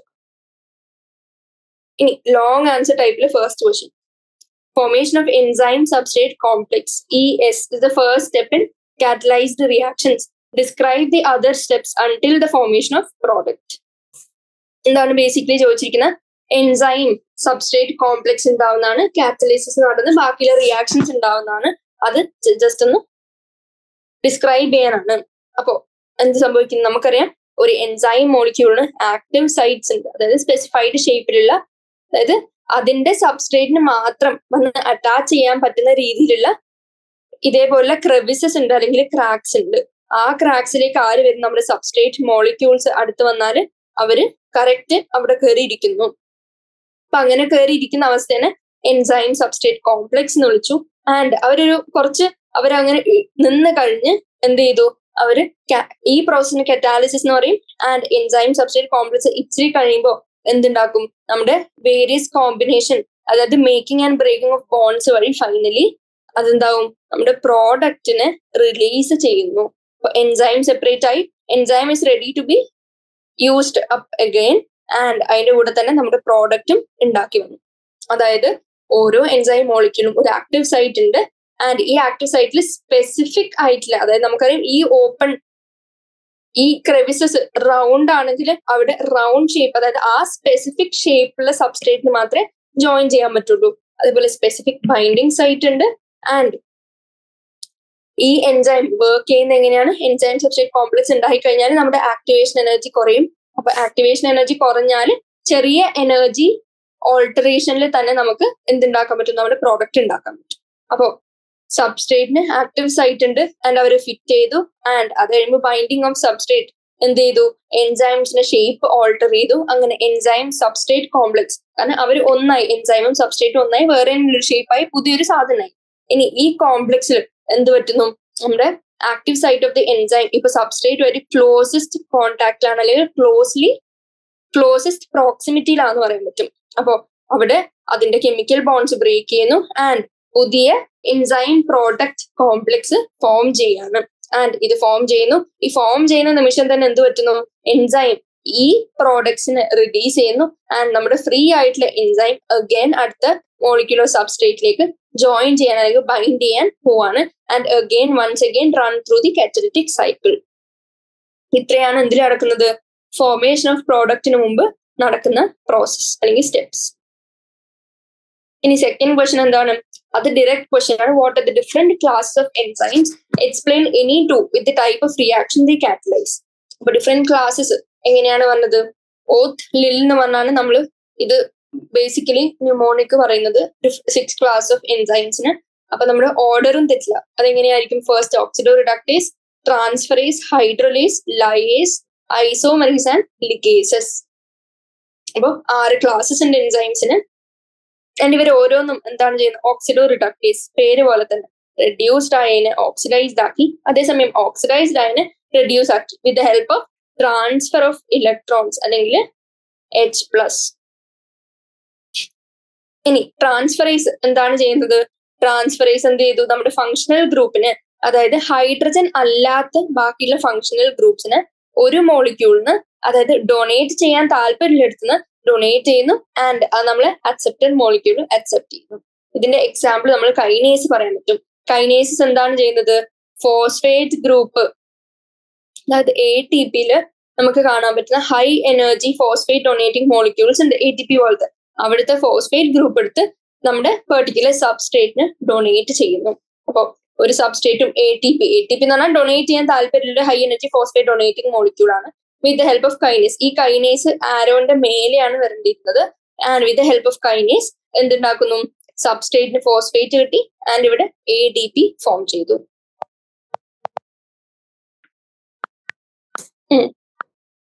ഇത്രയാണ് ആ ക്വസ്റ്റിന്റെ ആൻസർ. ചോദിച്ചിരിക്കുന്ന എന്താ? ഏതെങ്കിലും രണ്ടെണ്ണത്തിന് കറക്റ്റ് എക്സ്പ്ലെയിൻ ചെയ്യാം, ബാക്കിയുള്ള ഡിഫറെന്റ് ക്ലാസ്സസിനെ ഇന്യൂമറേറ്റ് ചെയ്യുക. ഇനി question number 3. Nucleic acid exhibit secondary structure describe through Watson Crick model. നമ്മൾ ഓൾറെഡി ഡിസ്കസ് ചെയ്ത ക്വസ്റ്റിന്റെ സെയിം ആണ്, ഒന്നുകൂടി ഡിസ്കസ് ചെയ്യാൻ ചോദിച്ചിരിക്കുന്നത്. ഞാൻ ജസ്റ്റ് ഒന്നും കൂടി സമ്മറൈസ് ചെയ്ത് അടുത്ത ക്വസ്റ്റിനിലേക്ക് പോകും. എന്ത് ചെയ്യും? ന്യൂക്ലിക് ആസിഡ്സ് എങ്ങനെയാണ്? മാക്രോമോളിക്യൂൾസ് ആണ്. And example B DNA and RNA, most common examples. ഇനി ന്യൂക്ലിയോടൈഡ്സിന്റെ പോളിമറൈസേഷൻ വഴിയാണ് ന്യൂക്ലിക് ആസിഡ് ഉണ്ടാവുന്നത്. ആൻഡ് ഈ nucleic acid different secondary structures കാണിക്കുന്നു. ആൻഡ് ഈ സെക്കൻഡറി സ്ട്രക്ചറിൽ എങ്ങനെയാണ് ബാക്ക് ബോൺ ആയിട്ട് വരുന്നത്? നമ്മുടെ ഷുഗർ ഫോസ്ഫേറ്റ് ആണ്. ഷുഗർ ഫോസ്ഫേറ്റിന്റെ ബാക്ക് ബോൺ ഉണ്ടാവുന്നുണ്ട്. നമ്മുടെ ബേസസ് ആണെങ്കിൽ ഒരു സ്റ്റാൻഡിൽ നിന്ന് അടുത്ത സ്റ്റാൻഡിലേക്ക് ഹൈഡ്രജൻ ബോണ്ടും ഫോം ചെയ്യുന്നുണ്ട്. And this maintains the shape of the nucleic acid. അപ്പൊ എന്ത് കണ്ടു? നമുക്ക് ഈ ഡയഗ്രത്തിൽ എല്ലാം ഉണ്ട്. ഷുഗർ ഫോസ്ഫേറ്റ് ബാക്ക് ബോൺ നമുക്ക് ഇവിടെ കാണാൻ പറ്റും. ഷുഗർ ഫോസ്ഫേറ്റ് എന്ന് പറഞ്ഞ്. ആൻഡ് അതില് nitrogen bases opposite antiparallel running സ്റ്റാൻഡിനായിട്ട് ഹൈഡ്രജൻ ബോൺസ് ഉണ്ടാക്കുന്നുണ്ട്. ഇത് നമ്മൾ double helical structure of DNA എന്ന് വിളിച്ചു. ഇതില് മെയിൻ പോയിന്റ്സ് എന്താണ്? ജെയിംസ് വാട്സണും ഫ്രാൻസിസ് ക്രിക്കുമാണ് ഇത് പ്രൊപ്പോസ് ചെയ്തത്. ആൻഡ് ഇതൊരു helically twisted double chain polydeoxyribonucleotide macromolecule ആണ്. അവര് റൺ ചെയ്യുന്ന എങ്ങനെയാണ്? The 2 strands run antiparallelly. അതിനെ നമ്മൾ DNA ഡ്യൂപ്ലെക്സ് എന്ന് വിളിച്ചു. ആൻഡ് ഈ സ്പൈറൽ ട്വിസ്റ്റിംഗ് ഓഫ് DNA അതിന് 2 ഓൾട്ടർനേറ്റ് ഗ്രൂവ്സ് ഉണ്ട്, മേജർ ഗ്രൂവ്സും മൈനർ ഗ്രൂവ്സും. ആൻഡ് ഈ 2 ഗ്രൂവ്സ് ഫോർമേഷൻ ഉണ്ട്. ആൻഡ് ഒരു turn of 360 degree of the spiral, അതായത് 360, അതായത് ഒരു കംപ്ലീറ്റ് ടേൺ എടുത്തു വരാൻ about 10 nucleotides each stand of DNA വേണ്ടി വരും. അതായത് നമ്മൾ ഒരു പെർട്ടിക്കുലർ ഇതെടുക്കാം, ഇവിടുന്ന് സ്റ്റാർട്ട് ചെയ്ത് ഒരു ഫുൾ ടേൺ എന്ന് പറയുമ്പോൾ ഇവിടെ ആയിരിക്കുമല്ലോ.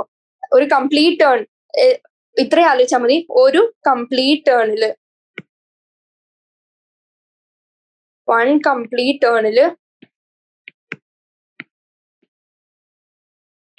10 ഇതേപോലുള്ള ബോണ്ട് നിങ്ങൾക്ക് കാണാൻ പറ്റും. അപ്പൊ 10 ബോണ്ട് കംപ്ലീറ്റ് ചെയ്യുമ്പോൾ എന്ത് മനസ്സിലാവും? ഒരു കംപ്ലീറ്റ് ടേൺ നമുക്ക് കംപ്ലീറ്റ് ചെയ്തു എന്ന് മനസ്സിലാവും. അപ്പൊ 10 ന്യൂക്ലിയോടൈഡ്സ് ഈച്ച് സ്റ്റാൻഡിൽ നമുക്ക് കാണാൻ പറ്റും 1 ടേൺ എടുത്ത് നോക്കിയാല്. ആൻഡ് ഈ കംപ്ലീറ്റ് ടേൺ എടുക്കാൻ ഓൾമോസ്റ്റ് എത്ര ഡിസ്റ്റൻസ് അവർ കവർ ചെയ്തു? Around 3.4 nanometre. ആ ഡിസ്റ്റൻസും കാര്യങ്ങളൊക്കെ അറിഞ്ഞിരിക്കണം. ഇനി ന്യൂക്ലിയോടൈഡ്സ് എങ്ങനെയാണ്? ഓരോ സ്റ്റാൻഡിലെയും മറ്റൊന്നുമായിട്ട് ജോയിൻ ചെയ്തിരിക്കുന്ന ഫോസ്ഫോഡൈസ്റ്റർ ബോണ്ട് വഴിയാണ്. ആൻഡ് ഈ 2 സ്റ്റാൻഡിലും വീക്ക് ഹൈഡ്രജൻ ബോണ്ട്സ് ഉണ്ട് ബിറ്റ്വീൻ നമ്മുടെ നൈട്രജൻ ബേസസ്. ഇതിൽ ഹൈഡ്രജൻ ബോണ്ട്സ് എങ്ങനെയാണ്? അഡിനിൻ തൈമിനുമായിട്ട് 2 ഹൈഡ്രജൻ ബോണ്ട് ഫോം ചെയ്തു. ഗ്വാനിൻ സൈറ്റോസിനുമായിട്ട് 3 ഹൈഡ്രജൻ ബോണ്ട് ഫോം ചെയ്തു. ആൻഡ് അവരെങ്ങനെയാണ്? കോംപ്ലിമെന്ററി ആണെന്നും കൂടി നമുക്ക് പറയാൻ പറ്റും. ഈ ഡിഫറെന്റ് നൈട്രജൻ ബേസസ് ഉണ്ടല്ലോ, അതായത് പ്യൂരിൻ എപ്പോഴും പിരമിഡിന്റെ ഓപ്പോസിറ്റ് ആയിരിക്കും. കാരണം നമുക്കറിയാം പിരമിഡിന്റെ സ്ട്രക്ചർ കുറച്ചും കൂടി വലുതാണ്. അതായത് 2 സൈക്കിളൊക്കെ വരുന്നുണ്ട് പിരമിഡിന്. ആൻഡ് പ്യൂരിൻ കുറച്ച് ചെറുതാണ്. അപ്പോൾ ഇവര് ഓപ്പോസിറ്റ് കറക്റ്റ് വന്നില്ലെങ്കിൽ, അതായത് ഇപ്പൊ ഒരു പ്യൂരിൻ വന്ന് അടുത്തൊരു പിരമിഡിൻ വരണം, ആൻഡ് നെക്സ്റ്റ് ഒരു പ്യൂരിൻ വന്ന് അടുത്തൊരു പിരമിഡിൻ വരണം. ആൻഡ് അങ്ങനെ ഇവര് ഓപ്പോസിറ്റ് വന്നില്ലെങ്കിൽ എന്ത് പറ്റും? 2 പ്യൂരിൻ വന്ന് അവിടെ ഒരു ഷേപ്പിന് ഡിസ്ക്രിപ്പൻസി ഉണ്ടാവും. അപ്പൊ അങ്ങനെ ഷേപ്പിന് ഡിസ്ക്രിപ്പൻസി ഉണ്ടാവാണ്ടിരിക്കാനാണ് ഒരു പ്യൂരിനെ എപ്പോഴും ഒപ്പോസ് ചെയ്ത് നിൽക്കുന്ന നമ്മുടെ ഒരു പിരമിഡിൻ ആയിരിക്കും. അപ്പൊ it also contributes to the thickness of strand which is 2 nanometre. And this makes this two chains complementary. ഇത്രയും കാര്യങ്ങളാണ് എന്തുള്ളത്? ഇത് ഒരു നോർമൽ വരക്കുന്ന സ്ട്രാൻഡ്.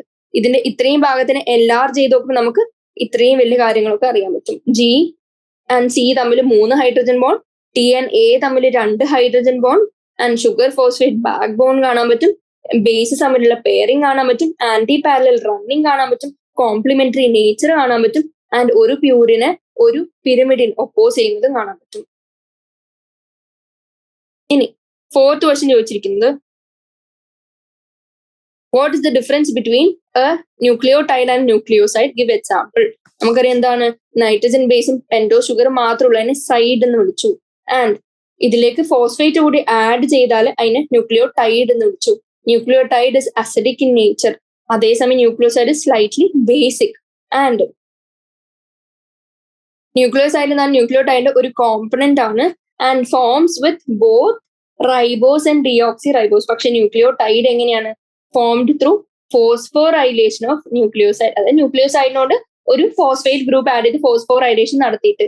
ഇനി എക്സാമ്പിളും ഇങ്ങനെയാണ്, ഡിഫറൻസ് തന്നെയാണ്. ന്യൂക്ലിയോസൈഡിൽ സൈറ്റിഡീൻ ആണെങ്കിൽ അതേസമയം ന്യൂക്ലിയോടൈഡിൽ എങ്ങനെയാണ് സൈറ്റിഡീൻ മോണോഫോസ്ഫേറ്റ് ആയി, കാരണം ഫോസ്ഫേറ്റ് കൂടി ആഡ് ചെയ്തു.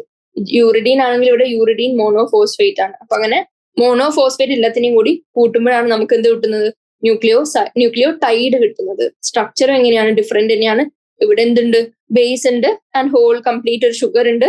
ഇവിടെ ഷുഗർ ഉണ്ട്, ബേസ് ഉണ്ട് വിത്ത് ഫോസ്ഫോറൈലേറ്റഡ് വിത്ത് എ ഫോസ്ഫേറ്റ്. ഇത്രയാണ് ന്യൂക്ലിയോസൈഡിന്റെയും ന്യൂക്ലിയോടൈഡിന്റെയും ഡിഫറൻസസ്. ഇനി fifth question, describe various forms of lipid with a few examples. എന്താണ് ലിപ്പിഡ്സ്?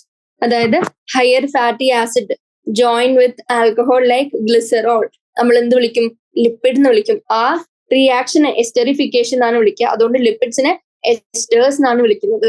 ആൻഡ് ഇതിനെങ്ങനെ ക്ലാസിഫൈ ചെയ്യാൻ പറ്റും, വേരിയസ് ഫോംസ് എങ്ങനെയാന്ന് പറയാൻ പറ്റും. സിമ്പിൾ ലിപ്പിഡ്സ് ഉണ്ട്, കമ്പൗണ്ട് അല്ലെങ്കിൽ കോൺജുഗേറ്റഡ് ലിപ്പിഡ്സ് ഉണ്ട്. ഇനി അതുകൂടാണ്ട് സ്റ്റെറോയിഡ്സ് ഉണ്ട് ആൻഡ് അതും കൂടാണ്ട് പ്രോസ്റ്റാഗ്ലാൻഡിൻസ് ഉണ്ട്. ഇതൊക്കെ ഡിഫറെന്റ് ഫോംസ് ഓഫ് ലിപ്പിഡ് ആണ്. സിമ്പിൾ ലിപ്പിഡ്സ് എന്താണ്, ഫാറ്റി ആസിഡും ആൽക്കഹോളും എസ്റ്ററിഫൈ ചെയ്ത് ഒരു സിമ്പിൾ ലിപ്പിഡ് ഉണ്ടാകുന്നു. അതായത് എസ്റ്റേഴ്സ് of higher fatty acids with glycerol. And ഇതില് ഫാറ്റ്സും വരാം വാക്സസും വരാം. ഇനി ഹയർ ഫാറ്റി ആസിഡ് ഗ്ലിസറോൾ അല്ല ആൽക്കഹോളും ആയിട്ടാണ് ജോയിൻ ചെയ്യുന്നതെങ്കിൽ അതിന് നമ്മൾ വാക്സ് എന്ന് പറയും. ഗ്ലിസറോൾ ആണെങ്കിൽ ഫാറ്റ് എന്ന് പറയും, ആൽക്കഹോൾ ആണെങ്കിൽ വാക്സ് എന്ന് പറയും. ഇനി കമ്പൗണ്ട് അല്ലെങ്കിൽ കോൺജുഗേറ്റഡ് ലിപ്പിഡ് എന്ന് പറയുന്നത് എന്താണ്, അതില് സിമ്പിൾ ലിപ്പിഡും വരും ആൻഡ് ഒരു പ്രോസ്തറ്റിക് ഗ്രൂപ്പ് അല്ലെങ്കിൽ ഒരു അഡീഷണൽ ഗ്രൂപ്പ് കൂടി വരും. അതായത് for example glycero phospho lipid എന്ന് പറയുന്നത് എന്താണ്, ഒരു ഫോസ്ഫോ ലിപ്പിഡ് ആണ്. കാരണം അതിൽ ഒരു ഫാറ്റി ആസിഡ് ഒരു ഫോസ്ഫോറിക് ആസിഡ് വന്ന് റീപ്ലേസ് ചെയ്യുന്നു. ആൻഡ് അത് again nitrogenous groups like choline, ethanolamine, serine അങ്ങനെയുള്ള സാധനങ്ങളോട് ജോയിൻ ചെയ്യുന്നു. ഗ്ലിസറോ ഫോസ്ഫോ ലിപ്പിഡ് എന്ന് പറയുന്നത് സിമ്പിൾ ലിപ്പിഡ്, അതിന്റെ കൂടെ എന്തെങ്കിലും ഒരു എക്സ്ട്രാ കോമ്പണന്റ് ആഡ് ചെയ്യുന്നു. അതായത് ഇവിടെ ഇപ്പൊ ഫോസ്ഫോറിക് ആസിഡ് ആഡ് ചെയ്തതുപോലെ. എക്സാമ്പിൾ ലെസിത്തിൻ പറയാം, സെഫലിൻ പറയാം. ഇവരൊക്കെ ഓരോ ടൈപ്പ് ഫോസ്ഫോ ലിപ്പിഡ്സ് ആണ്. ഇനി നെക്സ്റ്റ് സ്ഫിൻജോ ലിപ്പിഡ് എന്ന് പറഞ്ഞാൽ എന്താണ്, സ്ഫിൻജോ ലിപ്പിഡിൽ എങ്ങനെയാണ്, അവർക്ക് ഫോസ്ഫോറിക് ആസിഡ് ഉണ്ട് വിത്ത് അമീൻ ആൽക്കഹോൾ ഫോർ സ്ഫിൻജമീൻ അല്ലെങ്കിൽ സ്ഫിൻജോസിൻ നമുക്ക് പറയാൻ പറ്റും ഇൻസ്റ്റെഡ് ഓഫ് ഗ്ലിസറോൾ ആണ് നോർമലി കാണുന്നത്. ആൻഡ് ഇതിന് എന്ത് വന്നു, നമ്മുടെ ഫോസ്ഫോറിക് ആസിഡിന്റെ കൂടെ അമീൻ ആൽക്കഹോളും കൂടി വന്നു. ഇനി ഗ്ലൈക്കോ ലിപ്പിഡ്സ് എന്ന് പറഞ്ഞാൽ എന്താ, ഇതിൽ കാണുന്ന സ്ഫിൻജമീൻ അല്ലെങ്കിൽ സ്ഫിൻജോസിൻ പറഞ്ഞു. ഇതിനെ ഒരു ഫാറ്റി ആസിഡിലും മോണോസാക്കറൈഡ് ഷുഗറിലും കമ്പൈൻ ചെയ്യുമ്പോൾ നമുക്ക് ഗ്ലൈക്കോ ലിപ്പിഡ്. ഇവിടെ ഗ്ലൈക്കോ എന്ന് കണ്ടാൽ തന്നെ നിങ്ങൾക്ക് മനസ്സിലാവും എന്ത് വേണം, ഇതിലൊരു മോണോസാക്കറൈഡ് ഷുഗർ വേണം. For example cerebrosides and gangliosides. ഇനി സ്റ്റിറോയിഡ്സ് എന്താണ്, അവര് വേറെ ഒരു സ്ട്രക്ചർ ആണ്. ആൻഡ് അതിന്റെ എക്സാമ്പിൾ കൊളസ്ട്രോൾ നമുക്ക് പറയാൻ പറ്റും. ആൻഡ് അതിന് വേറെ തന്നെ ഒരു റിംഗ് സ്ട്രക്ചർ ഉണ്ടെന്ന് ജസ്റ്റ് അറിഞ്ഞിരിക്കാൻ, കംപ്ലീറ്റ് ഡീറ്റെയിലേക്ക് പോകണ്ട. പക്ഷെ ജസ്റ്റ് ഒരു കൊളസ്ട്രോൾ ഇതിന്റെ എക്സാമ്പിൾ ആണ്. ആൻഡ് ഡിഫറെന്റ് കെമിക്കൽ നേച്ചറും ഉണ്ട്, പക്ഷെ സിമിലർ ഫിസിക്കൽ പ്രോപ്പർട്ടീസ് ഉണ്ടെന്ന് ആലോചിച്ച് നോക്കാം. ഇനി പ്രോസ്റ്റാഗ്ലാൻഡിൻസ് എന്താണ്, നമ്മുടെ അരക്കിഡോണിക് ആസിഡിന്റെ ഡെറിവേറ്റീവിനെയാണ് പ്രോസ്റ്റാഗ്ലാൻഡിൻ എന്ന് വിളിക്കുന്നത്. അവർക്ക് 20 കാർബൺ ആറ്റംസ് ഉണ്ടാവും. And they R biologically active lipids. അതായത് നമ്മുടെ ബോഡിയിലൊക്കെ മേജർ ഫങ്ഷൻസ് പ്രോസ്റ്റാഗ്ലാൻഡിൻസ് നിർവഹിക്കുന്നുണ്ട്. ഇനി അതിന്റെ ഡിഫറെന്റ് എക്സാമ്പിൾ എൻസിആർടി ഡയഗ്രാം ആണ് ഇത്രയും സാധനങ്ങൾ. ഇത് ട്രൈഗ്ലിസറൈഡ് തന്നിട്ടുണ്ട്, ഗ്ലിസറോൾ തന്നിട്ടുണ്ട്, ഫാറ്റി ആസിഡ്, ഫോസ്ഫോ ലിപ്പിഡ് ഞാൻ ഓൾറെഡി പറഞ്ഞു, ലെസിത്തിൻ ഫോസ്ഫോ ലിപ്പിഡിന്റെ ആൻസർ ആണ്, എക്സാമ്പിൾ ആണ്. ഫാറ്റ്സും ഓയിൽസും കൊളസ്ട്രോൾ സ്റ്റിറോയിഡിന്റെ എക്സാമ്പിൾ ആയിട്ട് വരും. ഇത്രയും കാര്യങ്ങൾ എവിടെയുണ്ട്, നമ്മുടെ ഡിഫറെന്റ് ഫോംസ് ഓഫ് ലിപ്പിഡിൽ എക്സാമ്പിൾ സഹിതം അറിഞ്ഞിരിക്കേണ്ടതാണ്. അപ്പൊ ഇത്രയുള്ള നമ്മുടെ ഹോൾ ചാപ്റ്റർ ബയോമോളിക്യൂൾസ് എന്ന് പറയുന്നത്. കുറച്ചും കൂടി ഫാക്ട് ബേസ്ഡ് ചാപ്റ്റർ ആണ്. ആൻഡ് അതിലത്തെ ഓരോ മൈന്യൂട്ട് കാര്യങ്ങളും, അതായത് കുറെ ഡയഗ്രാംസ് ഉണ്ട്, കുറെ സ്ട്രക്ചേഴ്സ് ഉണ്ട്. ഇതൊക്കെ മാക്സിമം അറിഞ്ഞിരിക്കുക. ആൻഡ് ഡിഫറെന്റ് എക്സാമ്പിൾസും അതിന്റെ വാട്സൺ ആൻഡ് ക്രിക്കിന്റെ സെക്കൻഡറി സ്ട്രക്ചർ ഓഫ് DNA ഒക്കെ 2 വേർഷനിൽ റിപ്പീറ്റ് ചെയ്തു. അപ്പൊ അതൊക്കെ മെയിൻ ആയിട്ട് അറിഞ്ഞിരിക്കുക. Thank you.